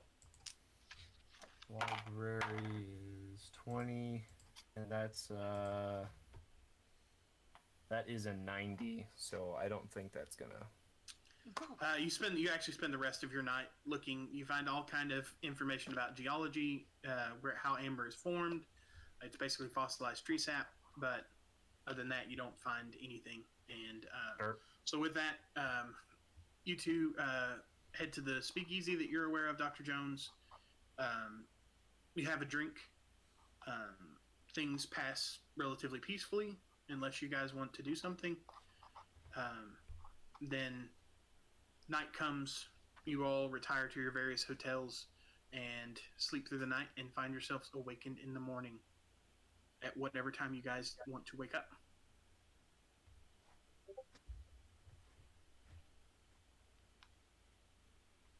Actually, gonna let's take take my that opportunity. Let's take a quick 5-minute break, and we'll deal with the next day when we get back. That sound good? Sounds good. Sure. All right. Yeah. All right. We'll be right back, guys. Hope you're enjoying the madness. Though we are all super confused, if you can't tell. There's a lot to be confused about, but things will begin to make sense. I promise. All right. All right, are we clear?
We're All right. still looking for the Cthulhu's.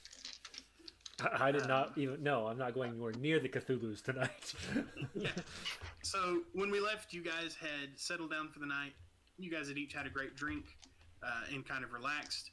As a matter of fact, I want both of you to recover a sanity point because you took off for the night, whereas Lois and Jesse worked Kept at through it. most of the night and just kind of fell back into bed when they were done. Okay, so if we Um, didn't lose so a that- sanity point, do we just go up one still? Nope. Oh, That is your max sanity, unfortunately, because it's based on other stuff. right. Got it. But yeah, so that's where we're going to pick up. You guys do have the meeting with Professor Rice again this morning. And you're armed with your knowledge of De Vermis Mysterious, if you'd like to try and tackle that. But it is up to you. The day is yours. So we'll return to the library, and I'm guessing we'll see wirely-haired and wide-eyed students still just completely Cramming. exhausted from Yeah. It's like it's like the exam cram going on. Gotta find this stuff. Yep. Find this stuff. So yeah, when you get there, you're greeted by Jenkins, who tells you that Dr. Rice is in the back, and he has completed what he could with your tracings, and is ready to speak to you. All right. Well, send us his direction so we can speak with him. Should we gather Yeah, he takes you back to his. Should we gather the students first? Or are they already came with along. us? Like, No, I'm we're just there. imagining you two are just Yeah, you squirrely guys- eyed and crazy. Yeah.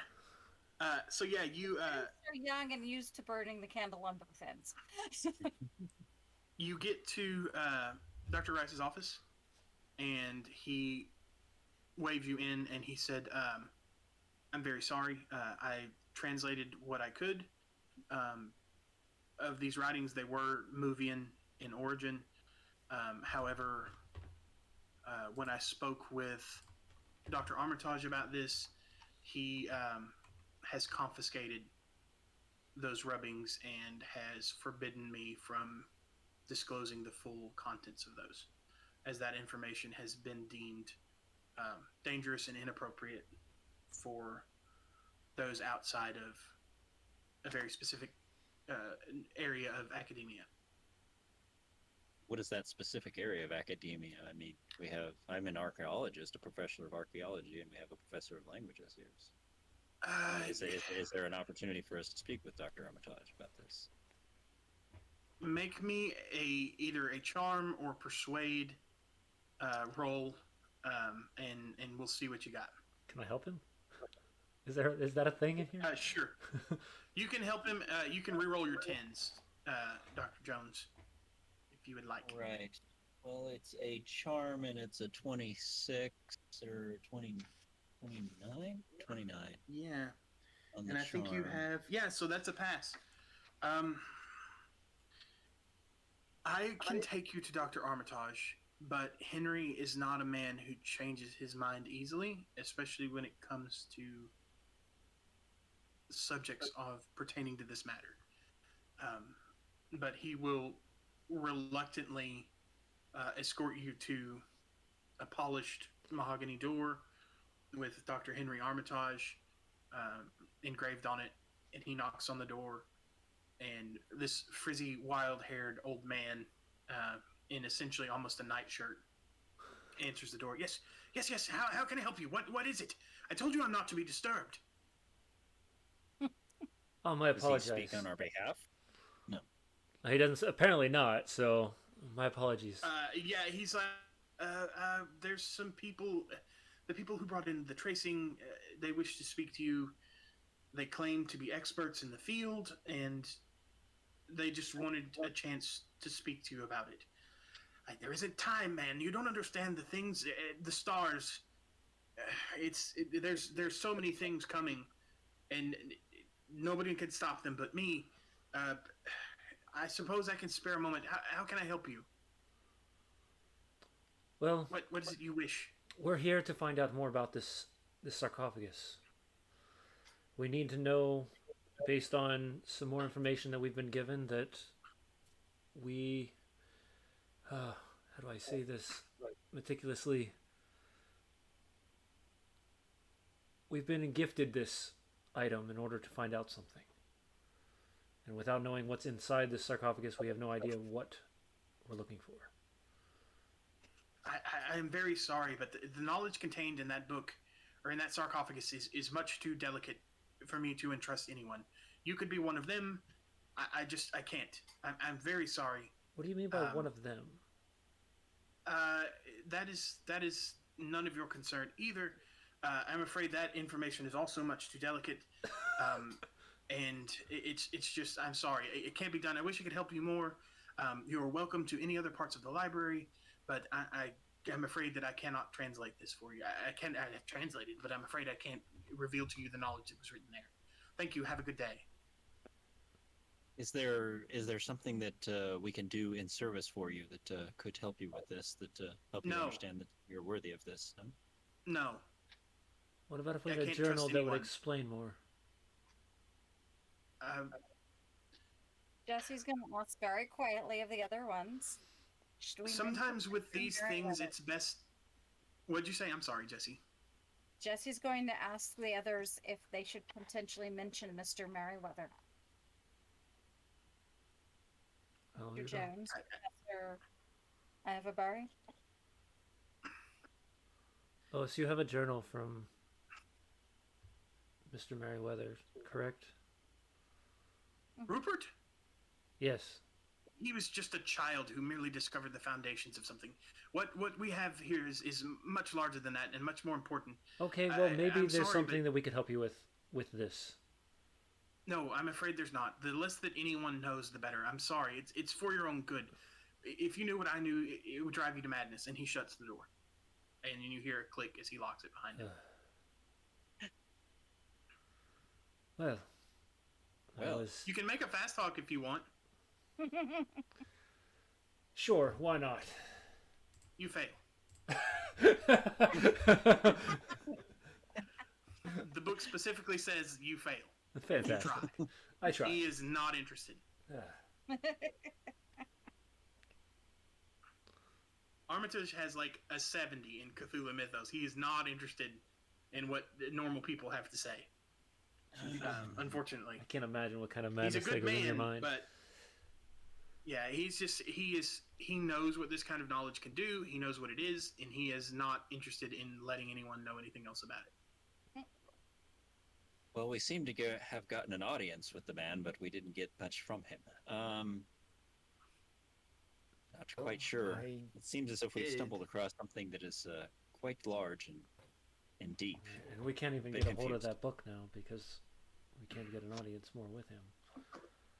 Well, gentlemen, I did get the address of a Charles Anderson who their family was the original owners of the sarcophagus. Perhaps they can give us information. Maybe they might have information or knowledge of what the other items that were contained therein may have gone based on what was in the journal. I don't know, but that's not a bad thought.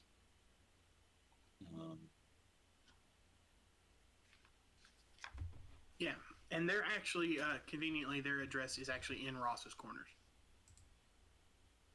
Which is where the farm is, right? Right. Well, we have seemed to hit a dead end with this, unless somebody has any gets very quiet and motions you all close.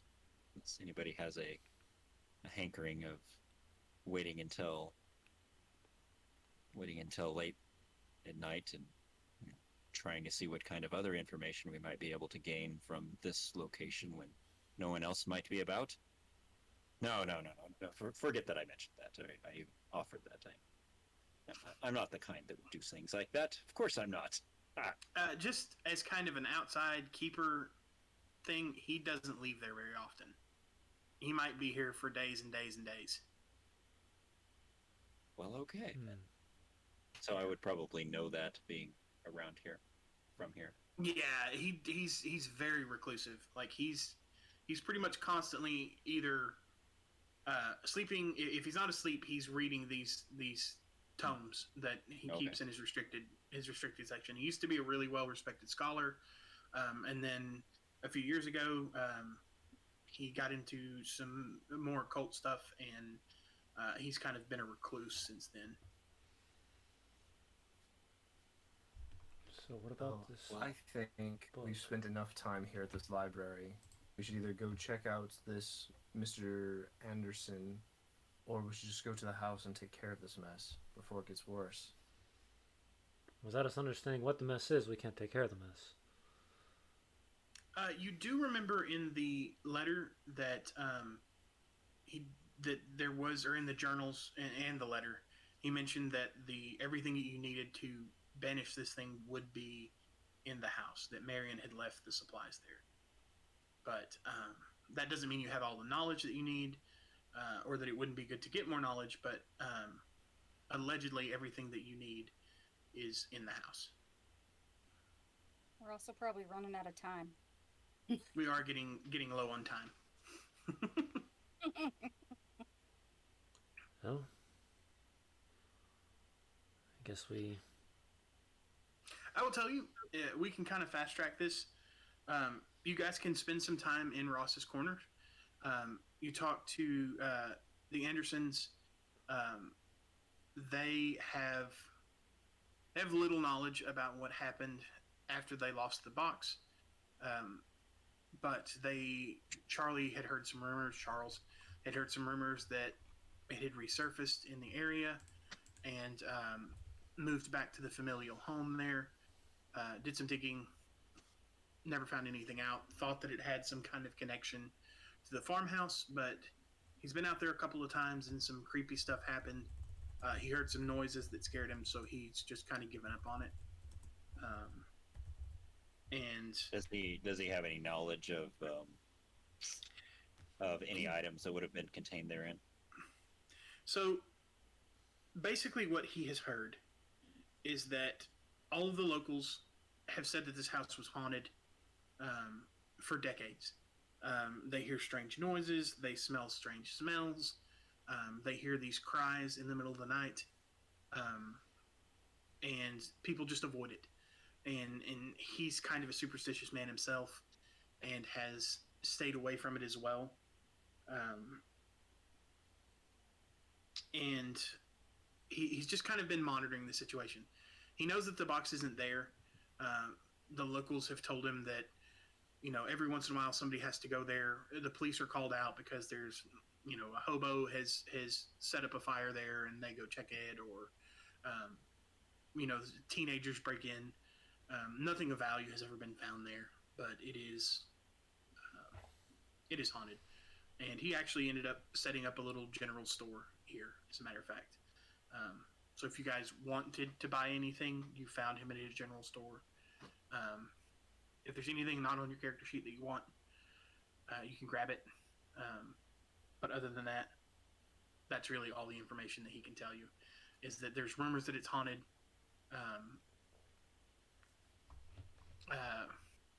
And that the box was somehow tangentially related, because some of the locals had seen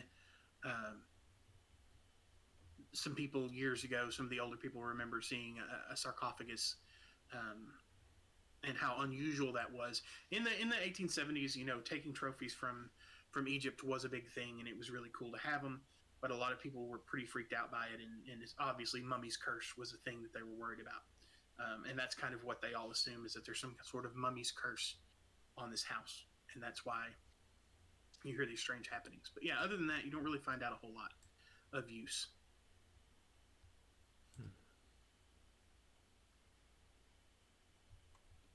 Well, sounds I like we think might want we to go should go to check the out the house. Seems Yeah. like this is our last step. Yeah. So you guys, again, if you want to, you are more than welcome to grab some things from the general store. Just keep it within reason. You can buy, even up to, like, if you wanted a gun, you can buy a gun. But You can't buy alcohol, you can buy guns. yeah, you can buy a gun if you want. The A lot 20s. of you have guns, The 20s, right? but they kind of It's the 20s. yeah. They give you directions. It's off Boone Road. The ancient farmhouse sits back away from Boone Road down an overgrown path.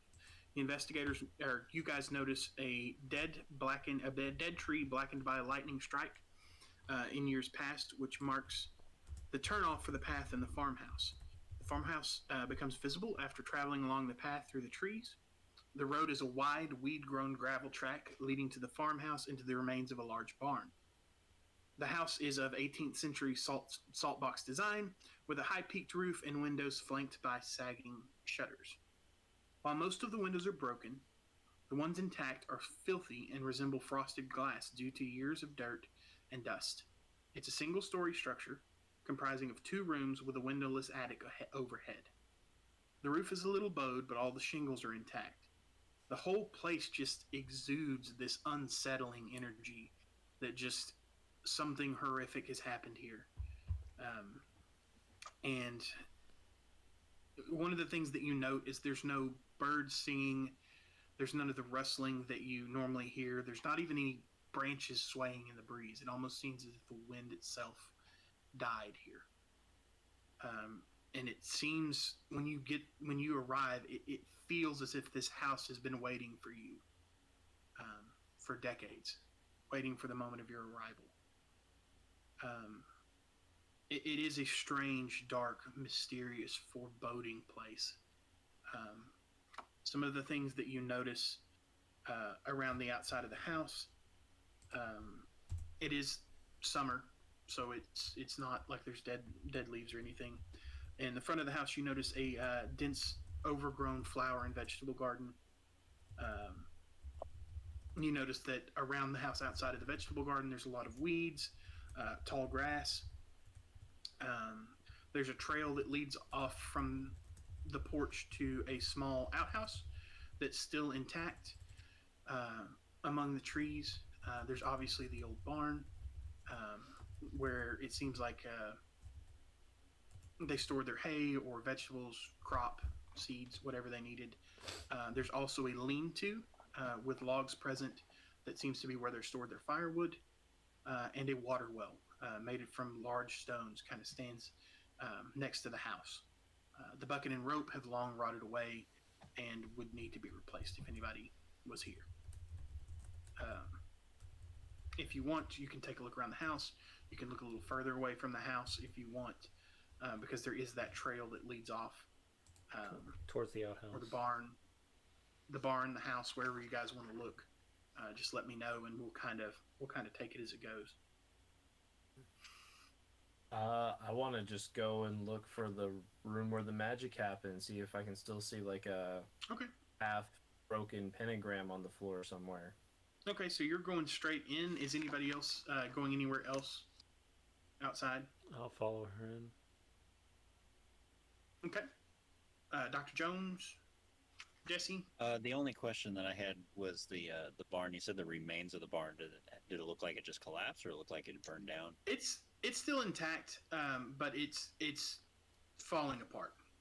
Just the ravages of time. This barn is coming up on 75 years old. It's been here a while. It's still there, but it's collapsing. As I was checking that out, I guess the others headed into the house, and I turn around, I see him gone, and I ain't staying at it. I'm already uneased as it is. I ain't Well, staying out Jesse, here by myself. Nope, I haven't Jesse, got anywhere. yeah, Jesse is still there. Well, did you see outside with you. they just went in the house?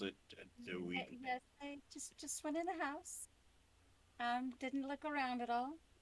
Did you want to go inside as well, or check out the barn, or even look around the outside first? I don't want them to be by themselves. But I don't. This place is kind of. I don't want anybody to be by themselves. That's what I'm thinking. Is ominous. That's a good word. It doesn't feel right. But if No, there's definitely something. I would be happy to accompany you if you were going to be checking things out that way you're not alone. because I don't think anybody should be alone. Yeah. Professor Everbar and Lois are together, and should we go inside the house or should we go around? This whole place just. I have a strong feeling of unease. Well, maybe we could look around a bit. As long as you're we're together. Yes. Okay. Are you guys going to look around outside the house or the barn, or are you going to look a little bit further out? Around the house itself. Okay. I'm give me following her because give me I don't want people to be alone, right? Yeah. Give me a spot hidden roll.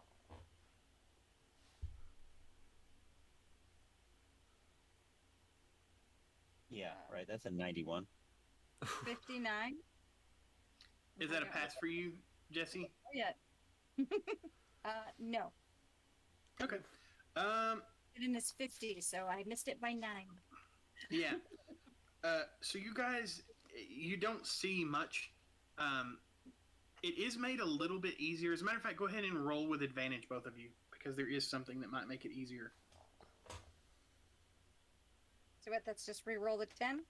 Reroll the 10s. And you said that's spot That hidden made it again. a 29.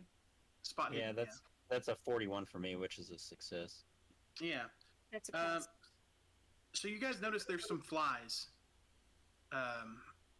rising up from the weeds there, and when you walk over to it, you find a recently dead raccoon laying in the knee-high grass.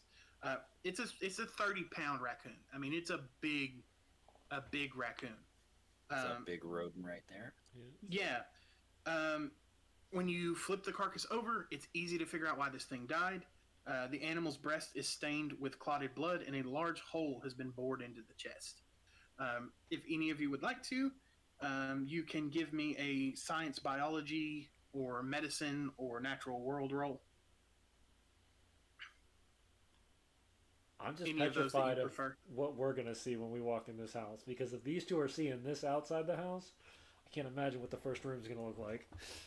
It's fine. Yeah, none of There's those are nothing there. success for me. It's long What about you, gone. Jesse? Nope. Nope. Nope. Yeah, you're not quite sure what's happened here, but it's got a big hole. It's got a big hole in the middle of it. That looked like And, that was painful. Yeah, and you actually see, kind of leading off from this, a trail that goes a little bit further into the woods. Like as if a something- blood trail or tracks. More like disturbance in the grass. Not really tracks per se, but something went through here.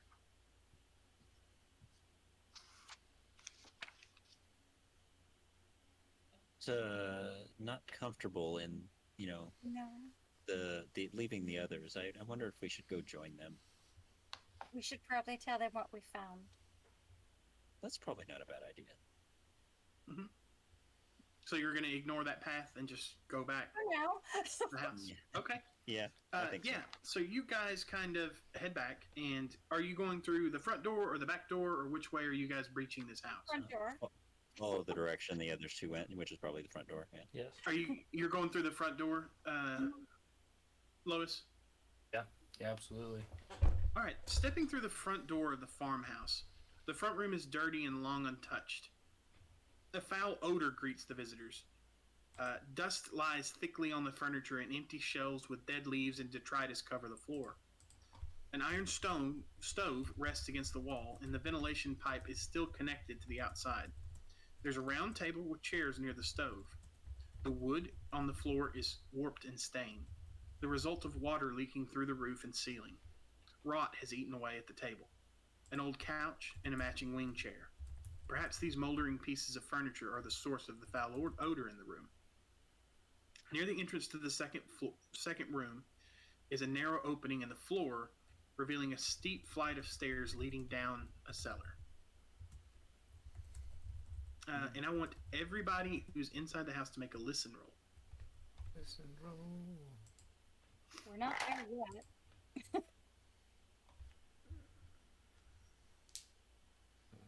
20. Oh, Oh, don't listen well, I so good. failed. So what are the percentages next to the name? So those are the hard. Are you talking about next to the skill? Yeah, next to the skill. The big one is a normal check. The small one on top is a hard check success, and the one on the bottom is an impossible success No. So chance. there's one. So it says like the skill check, Oh, and then that's in parentheses. That's if you don't have anything else in that skill. If you're not trained, that's the base value. So everybody has that value. Oh, So, for okay. instance, if you're untrained in law, you still have a 5% chance of having like watched an episode of Law and Order SVU and heard something. Right. But yeah. So any successes? No. What is it? Is that a 9? Yeah, no. That's a fail. No. That's Yeah. a fail. Just them. Have we gotten there already? Yes, you have gotten there as well. You can also make a listen check. Okay. I got a 12, so that's good. You passed. Yep. You hear nothing, and then you just hear the slightest little scuffling coming from underneath the floor, almost a scratching or something scuffling. Something's moving down there. It's probably just a rat, right? Yeah, 100%. Yeah, Yep. sure. So did So that's Edgar what you guys see. already write his stuff? So there's an entrance to a second room in the room you guys are in, Right. and then there's a steep flight of stairs going to a cellar, and then obviously the couch. There's a couch, and that's all you guys see now. It's just the couch, the table and chairs, a sofa, an armchair, and the stove. So from what I read in the journal, does it look like they would have used that room right here for the summoning? No. Okay. So it's down below. Well then. And Did there's no anyone upstairs, hear it's just that? downstairs? Hear what? There is an attic that you could see. You could see it looks like there should be an attic in this room, or in this house somewhere. Did anyone else hear a scratching under the floor? No. It's old, could be rats. We did find Rats. that giant dead raccoon outside. Wonder if one of the raccoon's brothers or sisters or something is down there. I don't know, It's possible. because I don't want to think it could be anything else. I do agree. Family scuffle for sure. So do we continue What's the through what's this the room? light situation in this? What's the light situation in this place? Just the light coming in through the windows. Yeah. Flashlight time. I mean, it's you can see, but it's not bright in here. I think a lantern or a flashlight would be a really great idea. Do they have flashlights in the 20s? Is that already a thing? Yeah, A I sword? actually have a flashlight from the 20s that I restored this week. That's really cool. Nice. Put an LED bulb in it. But yeah, so that's what you guys have. You've got this room. There's a door to another room, and there's a flight of stairs going to the cellar. Is what you see so far. Yeah, we don't do great with cellars. So going into the next room Get is the other room first. yeah. You want to go into the next room? Mhm. Yeah. So when you go in there, you see that the back room has a comfortable armchair in one corner, while a table stands against a wall beneath the rear window. An old walking stick lies on top of the table. The fireplace is large and made of gray stone. An unlocked back door leads out in the direction of the barn and a collapsed lean-to. A trapdoor set in the middle of the ceiling overhead leads to an attic space. The wooden frame surrounding the trapdoor is decorated with the same occult carvings that you noticed on above the mantle or above the doorpost when you came in. We're not seeing those same carvings when we're looking near the cellar. Near the cellar door, no. Great. Can I? You know what? Let's do it anyways. I want to take the cane and I want to start like stabbing the attic door. Is there any ruckus upstairs? Nope. Well, shall we try and sneak a look in the attic? Seems as if the writing might lead us that direction. Or is it there in order to keep whatever's inside inside? That is a good question. The cellar door was There's no door. open, It's right? just a flight of stairs. There's no okay. door. So no door frame or anything. Okay. Nope. So really, the attic would be the only place you could lock something, technically. Maybe. Unless there's a door Unless there's once we a go door down. up upstairs. Yeah. But you also said that the go back ahead door and make is me- open, right? Since you guys are taking a look around here, make a spot hidden roll, everybody.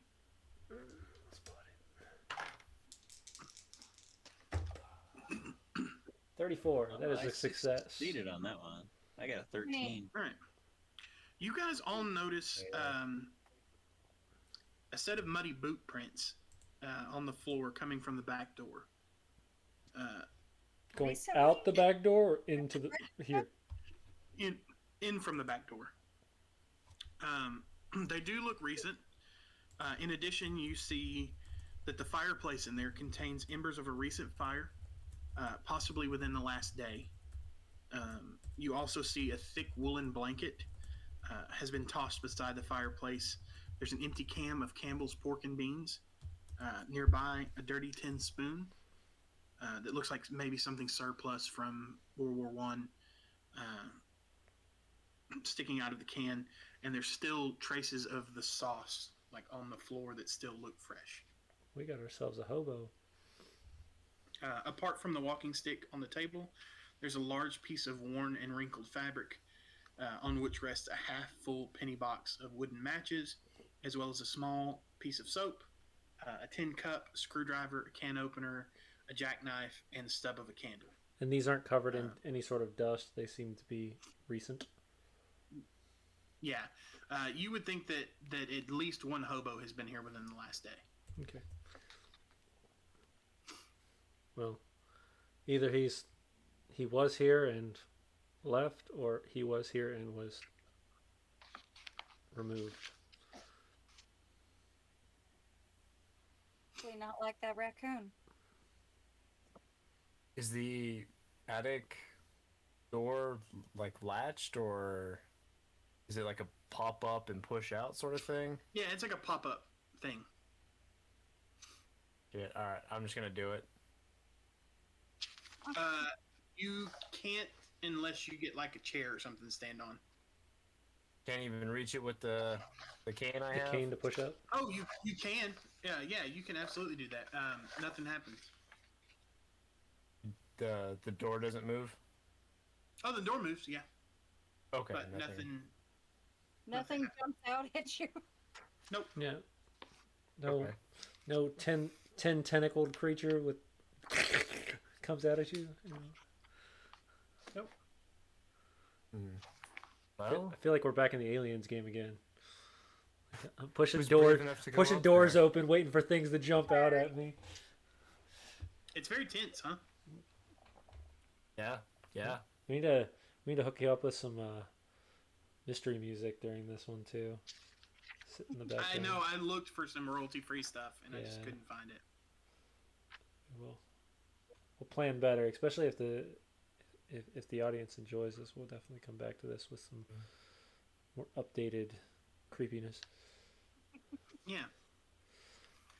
Well, my friends, who is feeling adventurous? I don't think anybody should be alone or go alone. So if somebody wants to do something or go somewhere, then I'd be happy to accompany them.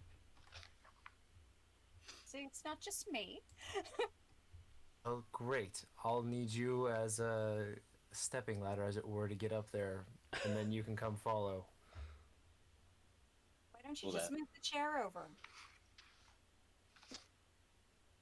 Do that too. Chair, sofa, Or table. the table.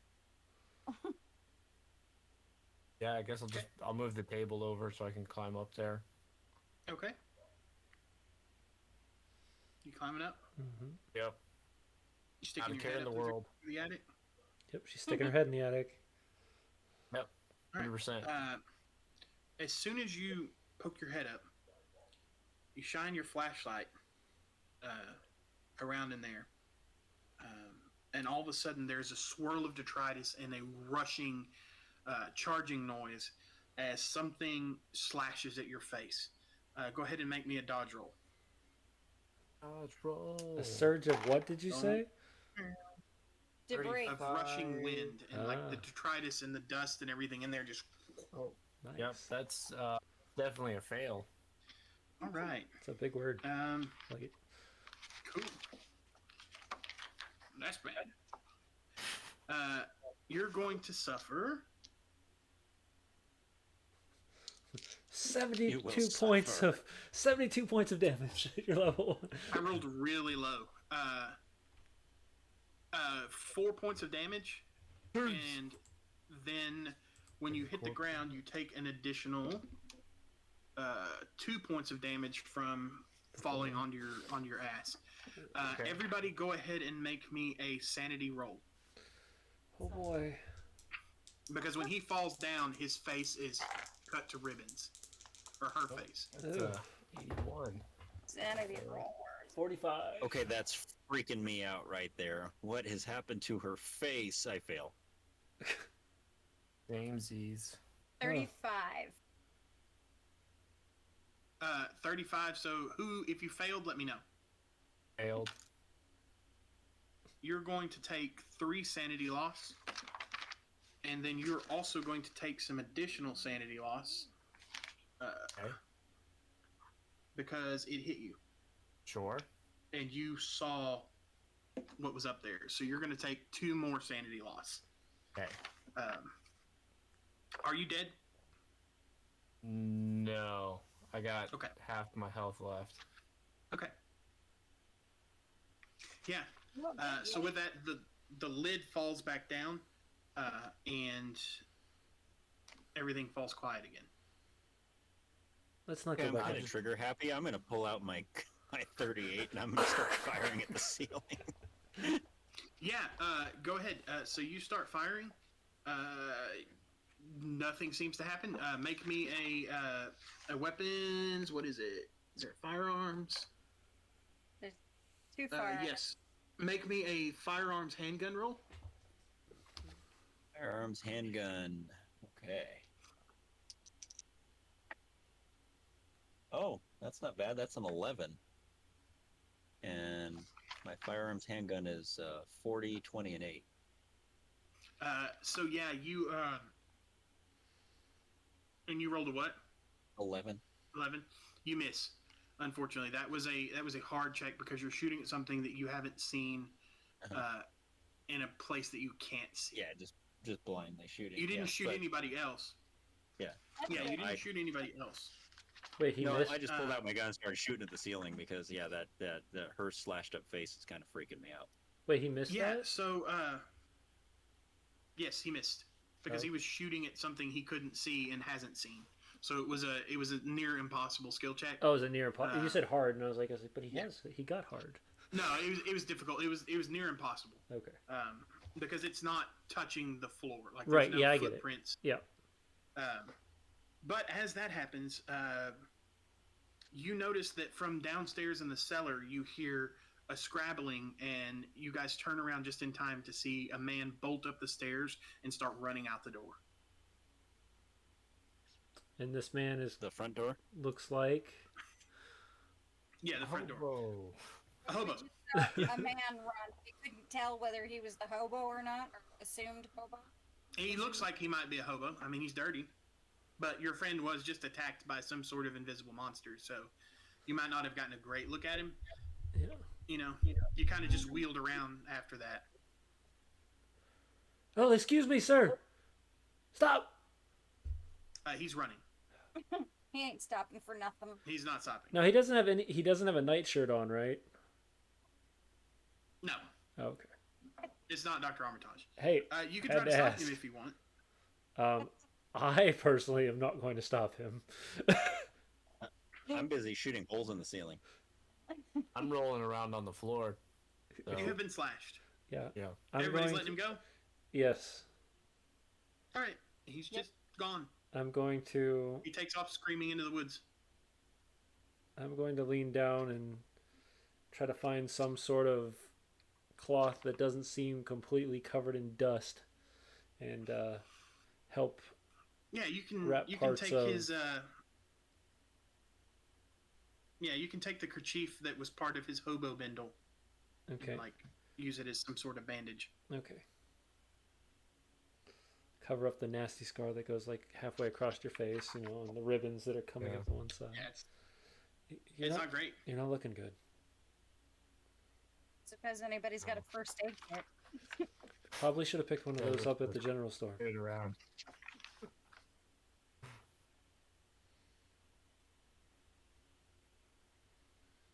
Well, that was my bright idea. Anybody else? Well, it seems that whatever we've got to deal with, we have to deal with up there. However, whatever is locked seems to be stuck there for the moment. You know, when we found the raccoon, there was a trail that led off away from it. Some kind of trail. Maybe we should figure out what went that way. You also haven't checked the cellar. Yes.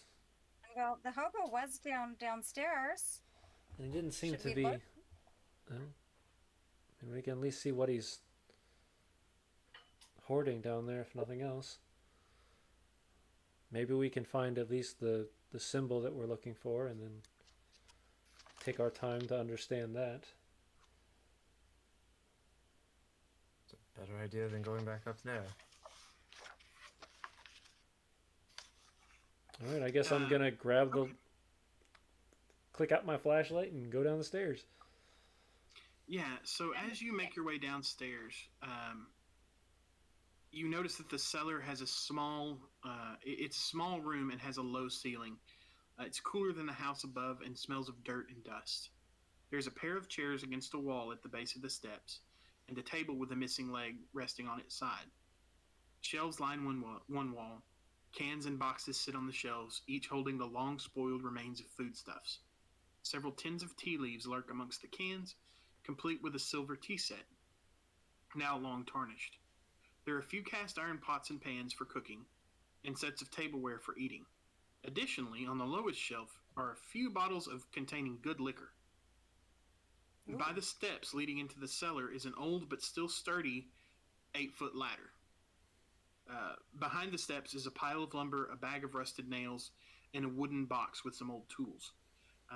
In that box, there seems to just be like hammers, handsaws, drills, chisels, that kind of thing. And then in a corner near the shelves is a bundle under an oiled tarpaulin. So, I see this is where the ladder we should have used was. Anyway. Hmm. We You said need there to was check out oil that and bundle. matches? I have the walking stick. I'm gonna poke at the bundle. Nothing happens. And then remove the tarp with the stick, though. Sure. You find an expensive looking travel trunk underneath. The straps are fastened, latch is secure. No writing on And it? that's what you see. This is odd. No. No worrying You about see like some the... stickers. You see some stickers on it. It is a travel trunk. You see like France, Italy. You know, Mhm. stickers for just various places that this trunk has been. Does it have a lock? Is it locked? It's not locked, but it is latched. So you could just open it, but it is like closed. Going to open it. Sure. In there, you see a folded black cloth with a handwritten letter resting on top. On the underside of the lid of the trunk are more warding symbols.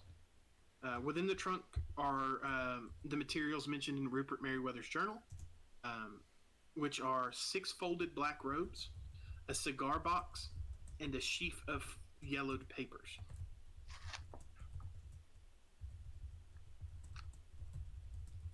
I'll pick up the papers and start looking through them. Sure.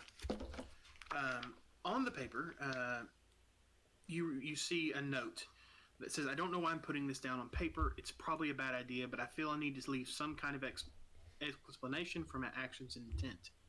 When I took the sarcophagus from my uncle, I didn't think it would be missed. I expected to be able to research it and return it later. I was such a fool. Despite believing in the powers we tried to summon, I grossly misunderstood the consequences. Now Robert is dead and Harold a madman. I'm going back to the farmhouse to organize our things. I dread stepping foot again in that place, but I must make sure that our materials will be available again when we need them. Since the others are too shaken to attempt a banishment of the creature, I can only hope that the thing hasn't the power to remain in our reality more than a few hours or days. At least it's bound to the house itself. I shall search for a means to destroy it before the last of us passes from the world and releases it from the house, if it is still there. I believe I know where I can find the knowledge. I need to drive the creature away without the assistance of others. I hear tales of mystics in New Orleans that know much more of true magics of the world. I am leaving the gold box in Rupert's care. I told him not to sell it, have it appraised by anyone, but didn't tell him why. He also seemed puzzled by my insistence not to live in Boston, but I believe he trusts my judgment and will not go into danger unwillingly. My uncle does not know about our dark brotherhood, so Rupert and the others will be safe for anyone looking for it. I'll be back to put things right again. P.S. I write this before I close the lid on the trunk. The thing is still in the attic of the house. It seemed to recognize me and spoke foul curses at me. I will carve protective wards in this trunk to prevent it tampering with the contents of this, just in case. Then also attached are several copies of chants, which appear to be Latin, as well as a drawing of a ritual circle in the pages there. And we also have the chants, which are in Latin, I can assure you, and they are very authentic looking. If we continue this, I'll get the Roll20 content, and I'll be able to share all that with you guys. But that's what you find on the paper. So you still have the cigar box and the folded robes. Okay. Okay, The stuff that looks like Latin, I'm going to hand off to the professor, since he's the linguist. I'm gonna start to read over that. Sure. It's some wild shit. It seems to be some sort of incantation. Based on what experience you've had with the occult, it might be some kind of spell. And it's actually kind of indicated in some of the letters that you leaf through that this might be the spell that reverse summons this thing, that banishes it. Might be. Might be. Because there's two sets, and one of them is worded differently than the other. What you know of Latin, which I'm not even going to make you roll because you're a language professor, you know Latin, seems to imply more a beckoning of something to come to our dimension, where the other one is sending it back.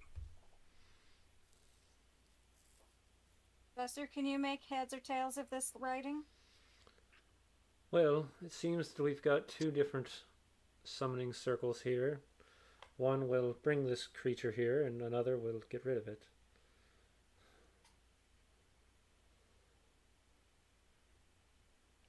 However, You think there's any way to just kill it instead of trying to send it away? I prefer not that option. I don't even know if it's possible.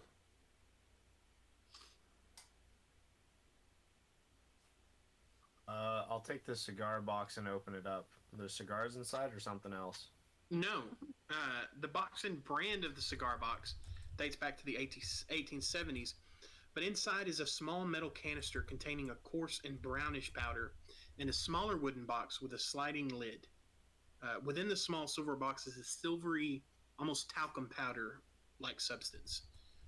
If you want to give me a science, either chemistry or pharmacy, anybody that wants to do that, you guys can take a look and see what you think it is. I don't see chemistry, so let's look for pharmacy. It'll be under science. Oh, okay, it's a subset. Yeah. Gotcha.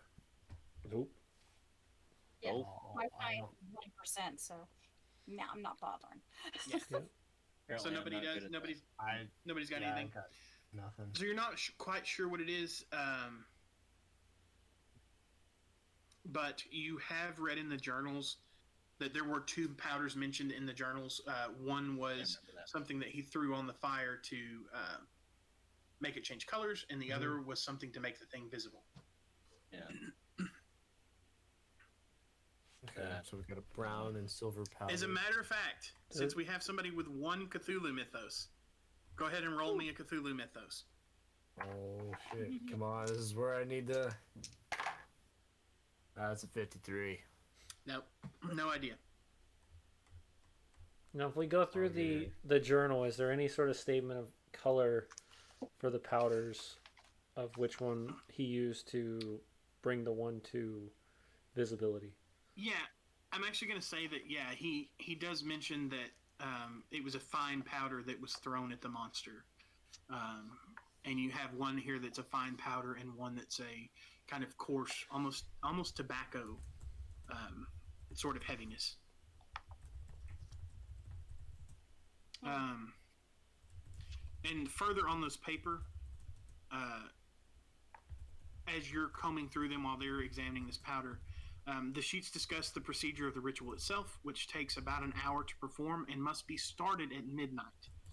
While at least one person speaks aloud the ritual phrases, another person must draw the pentagram on the floor, while another burns a certain combination of chemicals in a fire nearby. While one person may perform the ritual chant, the notes recommend that several people take part, allowing each individual to occasionally interrupt their chanting without disrupting the overall ritual or its potency. If the chant is continuous, with at least one person reciting the repeating phrases, the spirit must succumb. However, it warns that even the slightest disruption of the chanting may result in failure, requiring another ritual to be performed on a following night. The note suggests that during the trial, a watcher be posted, lest the sorcerers be disturbed by the nuisances and distractions of malevolent spirits. Thus, these sheets confirm that a 2-hour ritual using the chant provided begun at midnight will drive off the unwanted spirits. So yeah, that's kind of what you... We have one option of building this ritual upstairs, trying to reverse the opportunity, opening the case as the ritual is finished and let the creature go to his business, or we throw the powder on it and let old handgun over there just till we run out of bullets. You're muted. I'm so funny. You're muted. Sorry. What I don't understand is why if they knew how to banish this thing, why didn't they just do that themselves instead of being so worried about what they unleashed? Or did I miss something? Oh, it seems like they got quite shooken up after their friend died in front of them and just left. And it sounds like they knew what they got into. It's not like they're... I do actually have in my notes, there is a For the Keeper section that answers that question. Because it's like, this is a plot hole. And there is a reason, but your players don't know why. Oh, okay. Well, I guess I recognized a potential plot hole that's not a plot hole. I'm trying to figure out what I'm missing. It's outside of the game information. I'll tell you about it later. Yeah, right. Basically, PTSD is what it boils down to. Which is what our friend just said. Yep. Yeah. So, do we remove this creature from this location, or do we deal with this in a more... Well, unless you want to all look like what I look like now, I suggest you start teaching us Latin. That's going to be more difficult. How many chanters do we need? How many people? Do we have enough people to do this? I need one You chanter. need at least one person chanting. One person drawing the ritual and doing all the candles and the powder and stuff. Mm-hmm. And it recommends that at least one watcher And one is watcher. there. I will tell you, metagaming, and I'm going to say that you guys divine this from reading how the ritual is composed. Um, the mechanics of this is each one of you can donate 2 of your magic points every half hour, which you guys have magic points, right? Right. Mm-hmm. You need 8 magic points to banish this thing. So if one person chants, it's going to take 2 hours for you guys to dispel it. But if 2 of you chant, then it will only take an hour. Well, my particular character is not interested in doing things like chanting, and he would be in favor of just trying to blow this thing away.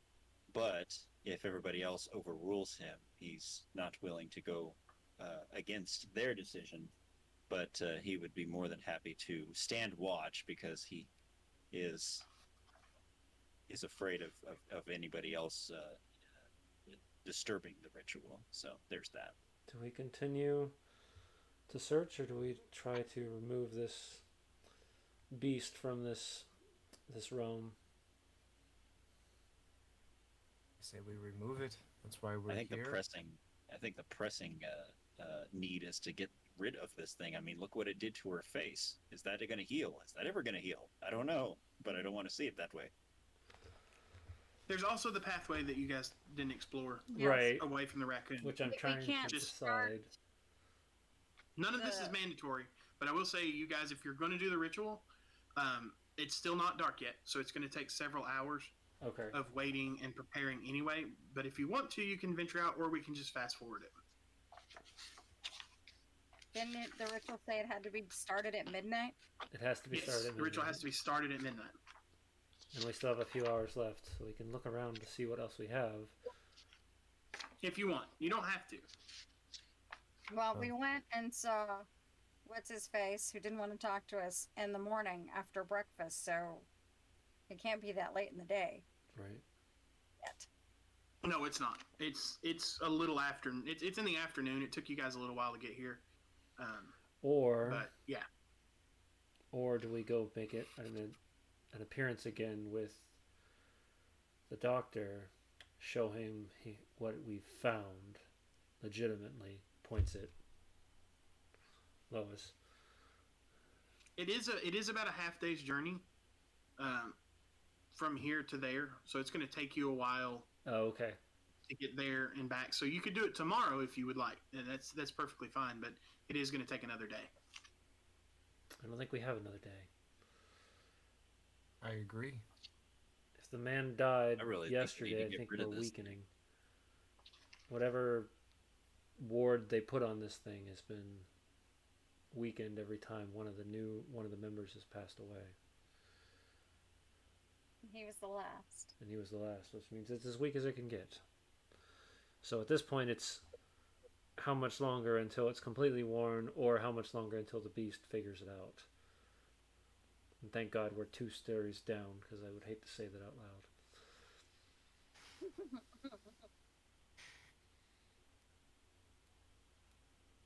I think we need to skip to the ritual and get this thing done.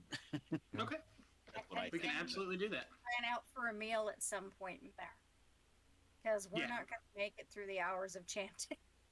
Yeah. All right. Well, it's just 2 hours of chanting. Really, 1 hour if 2 of you can do it at once. Can somebody else read Latin?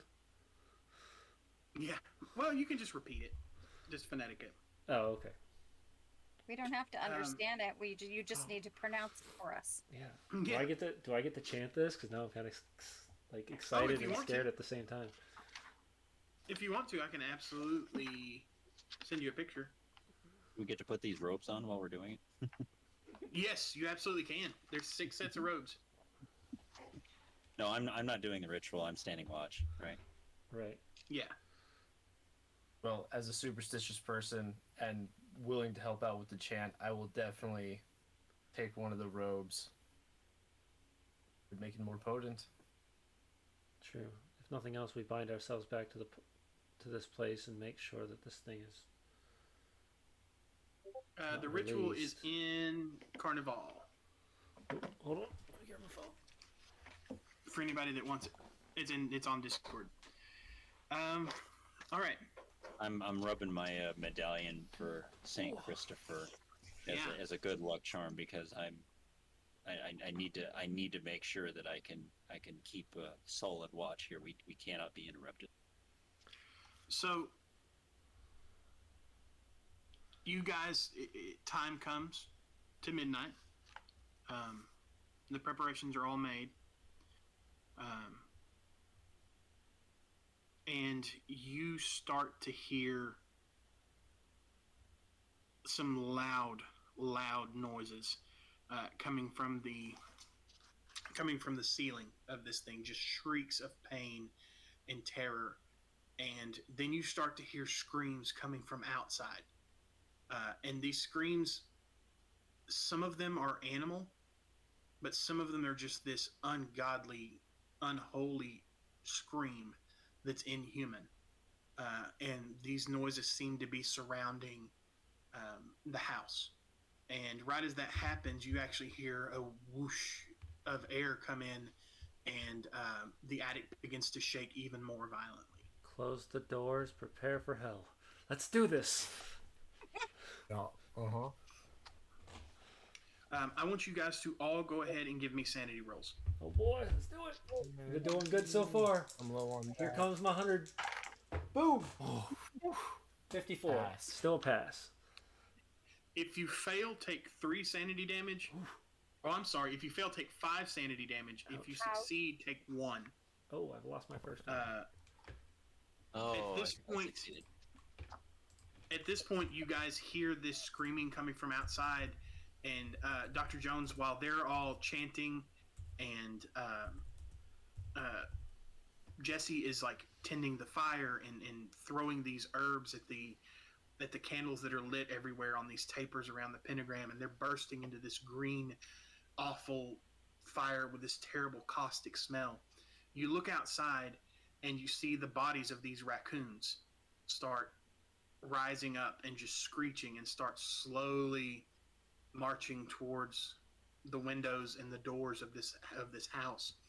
And then behind them, even further out from the direction where you saw this path before, from the raccoon you guys had found earlier, you see a woman in a faded sundress, kind of zombie, shuffling her way and screeching the whole time, slowly start plodding towards the house. And then you hear screaming issuing from the other side of the house, so you run to the other window and you look outside, and you actually see the hobo that you guys had seen earlier, now with a giant hole in the middle of his chest, also slowly, macabrely coming slowly to the windows, the whole time just making this terrible screeching noise. You think The you could have first speeded 20 things minutes, up. yeah, the first 20 minutes of the ritual, these things just kind of circle the house, and things seem to go smooth. But then as it goes forward, it seems like the monster realizes that things are going badly. The lurker in the attic is what he's called. And Of course he is.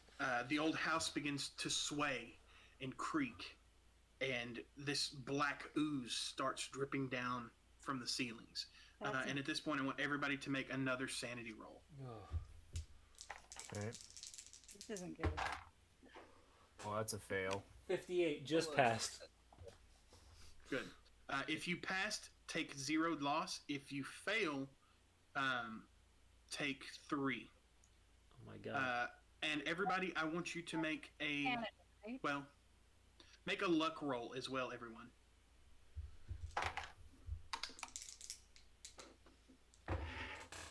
If you failed, you're going to take 1 point of damage. Dang, I'm rolling good tonight, y'all. As these 27.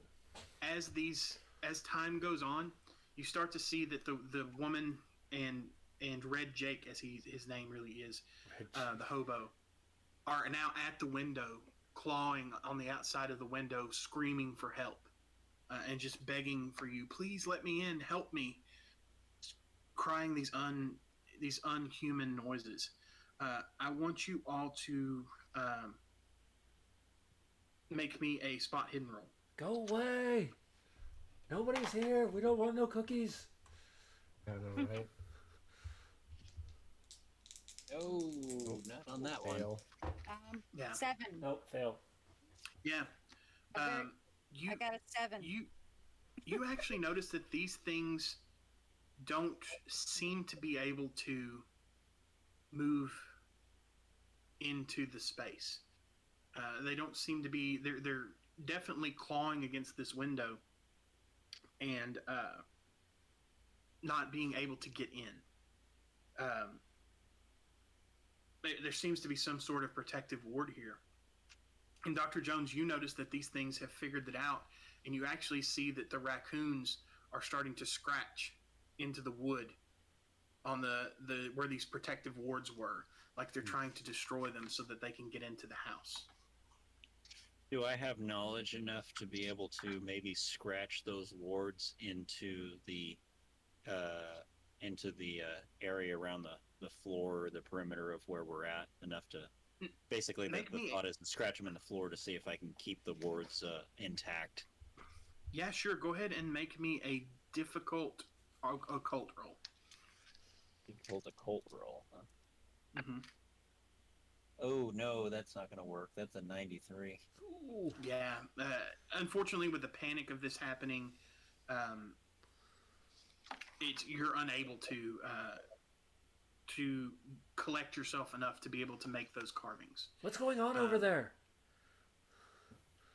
These things they're trying to get inside, and I think they're trying to break down the wards, and so I was trying to see if I could find a way to scratch these runes in the floor to keep the ward intact. So you've ceased chanting at the moment.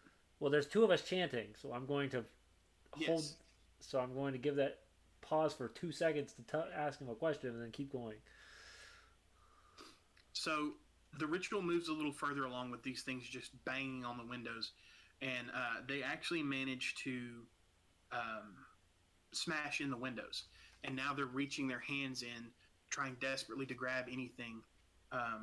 One of them is actually going to throw a dead raccoon, one of the zombie raccoons, into the room with you guys. Okay. And when it hits the ground, it is motionless. And it doesn't seem to be able to do anything.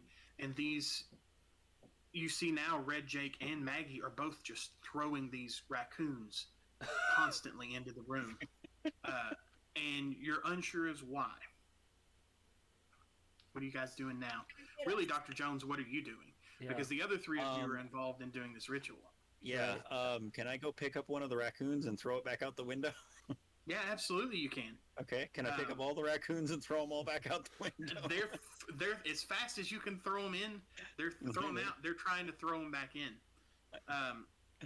So well, actually, apparently I wasn't able to scrabble anything on the wall on the floor. So that's yeah. We're gonna be drowned by dead raccoons. This is what's gonna happen. Mm-hmm. This is how we go down, guys. You actually run out of raccoons eventually, right?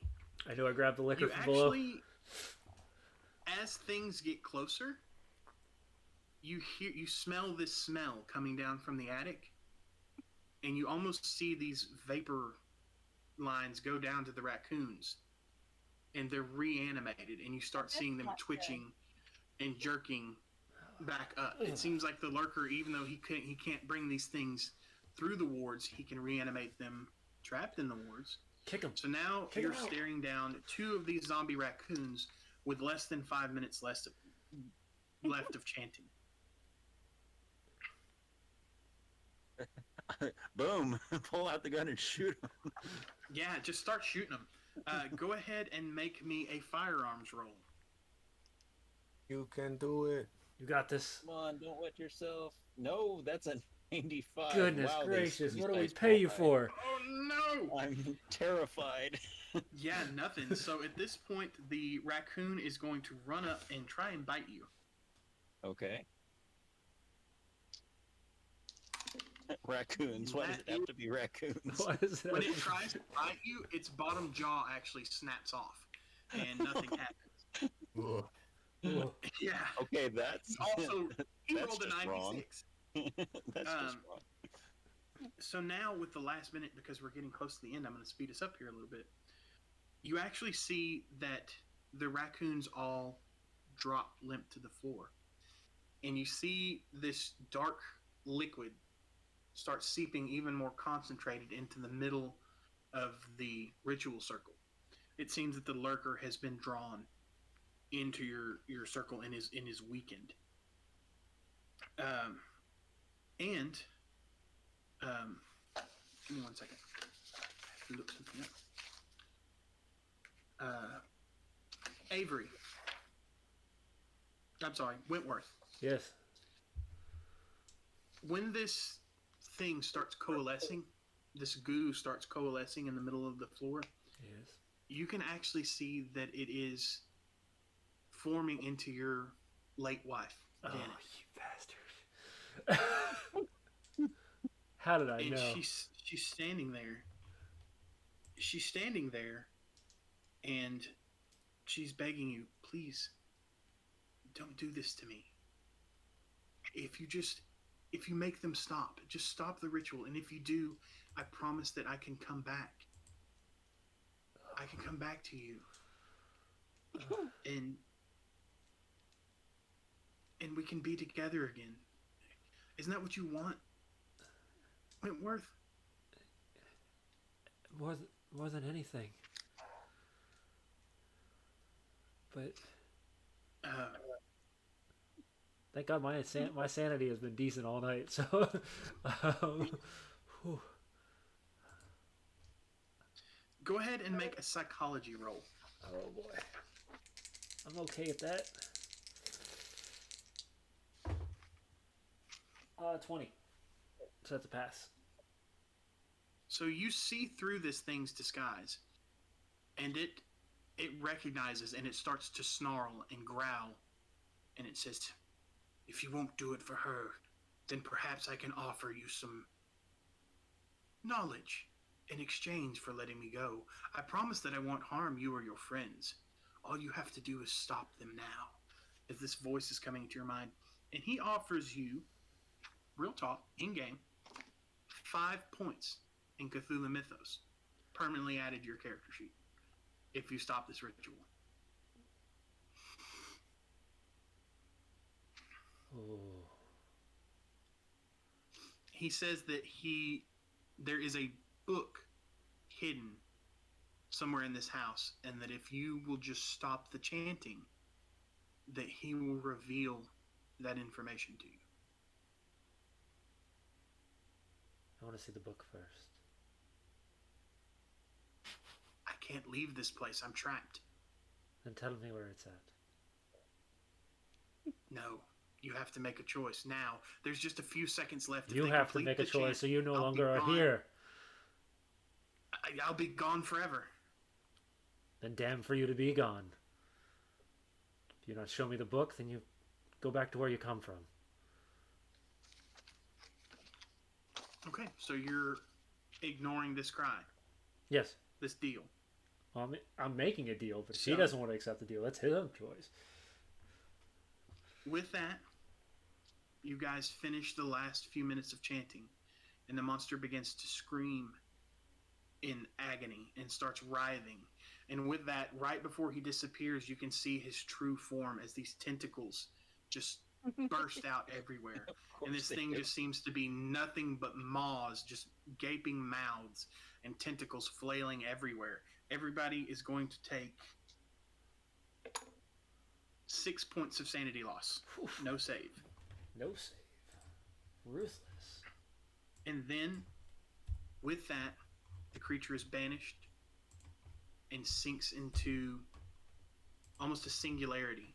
You almost see like a small rift between the worlds. It's almost like you can see another place beyond where this thing, or beyond where you are, where this thing came from. And there's unimaginable horrors behind it. There's buildings there that the geometry doesn't make sense. They're upside down. There's pieces hanging in odd angles. There's reanimated corpses wandering the streets. You see strange machines in the background as big as houses that move along on bipedal legs. And then just as quickly as that is there, it disappears. The house settles. This creaking stops. And you hear the soft thump outside as the bodies collapse to the ground. And with that, that's going to be the end of this. We're going to do a little bit of cleanup here. Okay, so that's some of the You're weirdest each- shit I've ever seen. You're each going to gain 10 hit points of sanity, or 10 sanity points. Like max or No, yeah, it'll go above max. okay. But you still have some loose ends to tidy up. You're now in the middle of the woods in an abandoned house with 2 human dead bodies and the mutilated corpses of animals scattered around. How are you going to deal with that?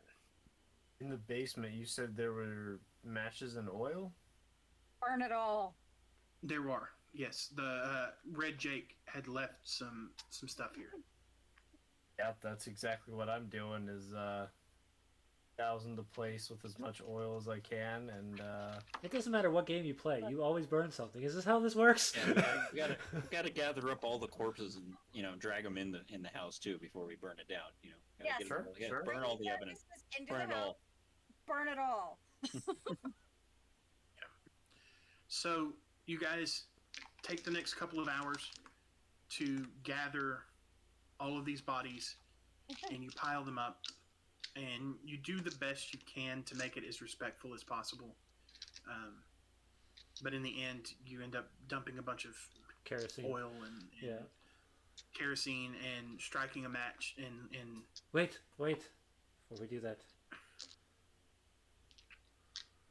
there's more to this place. There's more here. Are we sure we want to do this? Yes, burn it now. We could lose Done with this. everything. So we're did you not just experience what we did? I don't think I want down. to see more. no. Give me the batch. I'll just toss the match into the corpses. and with that, the entire building goes up. This place is very, very old and dry, and the flames soon take it. And now, with everyone who was involved with summoning this beast dead, who knows where they went after that, and the bodies burned, all you can do is pray that that's the end of this affair.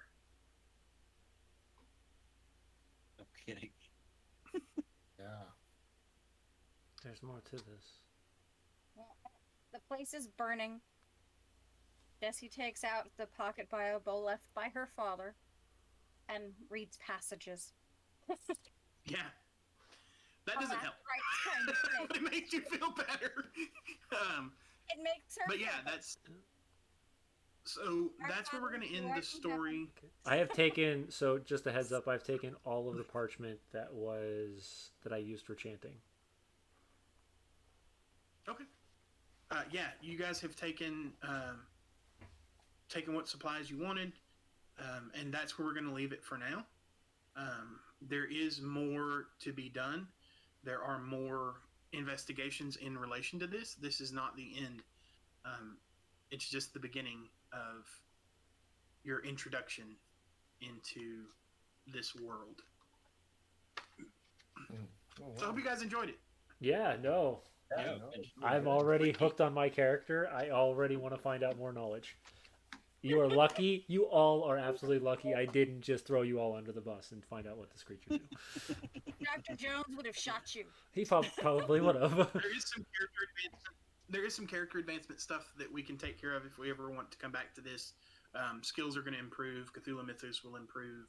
You guys will get some stuff, but and there's going to be consequences because you guys, while you did burn all the evidence, you had been seen in town that day speaking to people and asking a lot of questions about the place where there are now 2 charred skeletons and It was A those burned meddling house. kids. Yep, and their damn dog. yeah. Or raccoon. Thank you guys for playing along. I know it Yes, was kind of last it was minute a that lot we of threw this fun. all together. Oh, it was good.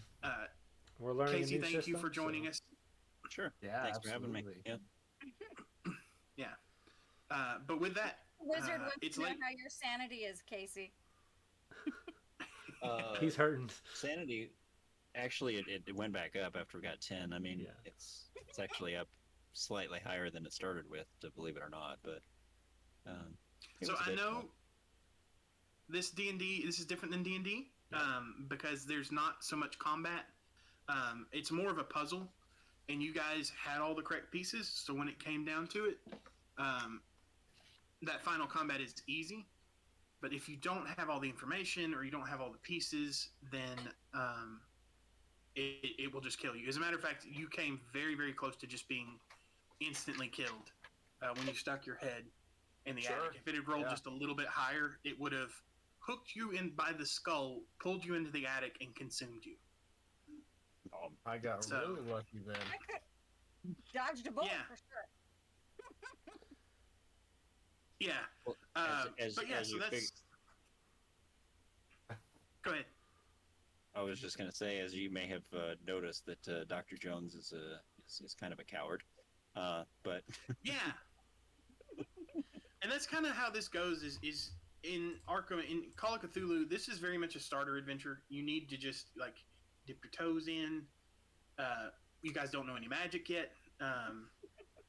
You guys haven't really seen much of anything. So it's going to be a process. But, yeah. You guys could have gotten some useful information about Red Jake. You could have found that woman's body further into the woods down the path. Yeah. She was killed there. There were a few secrets in the barn. But you guys got all of the main pieces, which is good. I'm You going. didn't just try to shoot the thing. Other than the random book that's still floating The around, lurker that I itself- want to find. The lurker itself, oh, it was lying. The lurker itself is actually immune to physical damage, period. So even if Dr. Jones had shot it, nothing would have happened. yeah, I mean, physical So damage. it was good that you guys didn't. Yeah, it's a horror beast from an alternate dimension it has magic and stuff. So there's not really any shooting it or stabbing it or punching it. You could have gone outside and engaged with the zombies, which would have triggered this whole big combat scene. But Dr. Jones never indicated that he was going to go outside or mess with them. Nope. So nope. yeah, you Dr. guys Jones handled it. doesn't do those kind of things. You guys handled it perfectly and took a lot of the killy stuff that I had away. But really, with these games, you don't want to be fighting because they are all stronger than you and they will kill you. Yeah. You really want to be. Fighting leads to dying. Yeah, I you just really don't want to be wanna doing die. the lore research and the finding things out and getting the story of it, which is why I like Call of Cthulhu. It's more about the story than actually the even resolution sometimes. I wrote 3 Yeah. pages almost of notes trying to figure out, like, okay, what Yeah. am I gonna Yeah. need? What am I not gonna need? Like, And even if you guys hadn't dismissed it or killed it, it's another great thing about this system is it wasn't going to just kill you. It just wanted to get out of there. And it would have Oh. gone off into the greater world and possibly been a real problem later, or it would have been something that you guys would have motivated your characters to I can dig think. deeper into I Nyarlathotep. can seem to remember a demon that did the same exact thing on another show. Yeah. Oh.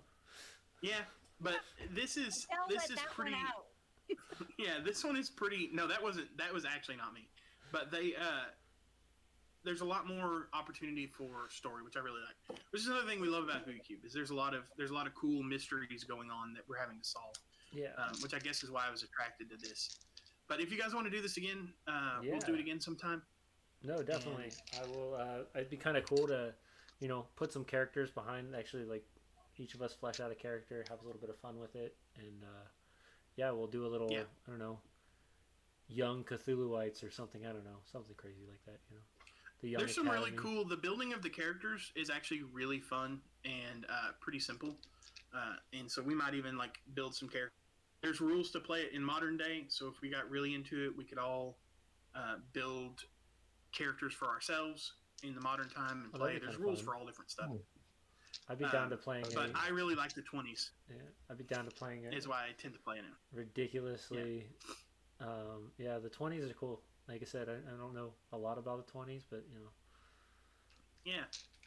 But when we get next time, we spend a lot of times doing rules and that kind of stuff. Next time we'll have a lot more. Especially if I do roll 20, I won't have to spend much time reading stuff, and so we can get a little bit more layered. But I just wanted to get us out of here by 11. Oh no, you're good.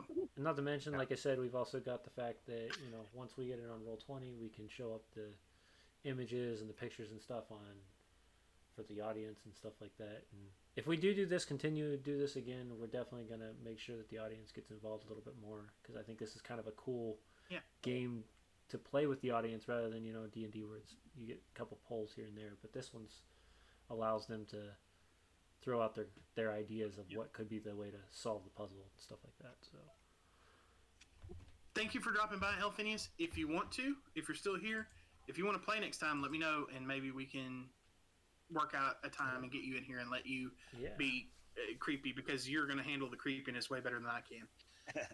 But we would love to play with you sometime. But that's all I have, James, if you want to take us out. Awesome. Yeah, no. So Call of Cthulhu was my first experience. I know a couple other people, it's their first experience. Matt, you did a wonderful job. My first time running it.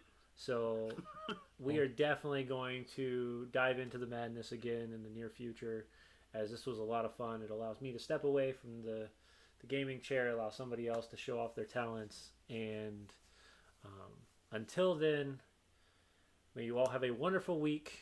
Come back and see us next Sunday for episode 21 as we pick back up our story, and on Thursdays as we talk about monsters this week. So check out our Patreon, check out our new merchandise, and everyone have a wonderful week. Bye. Bye.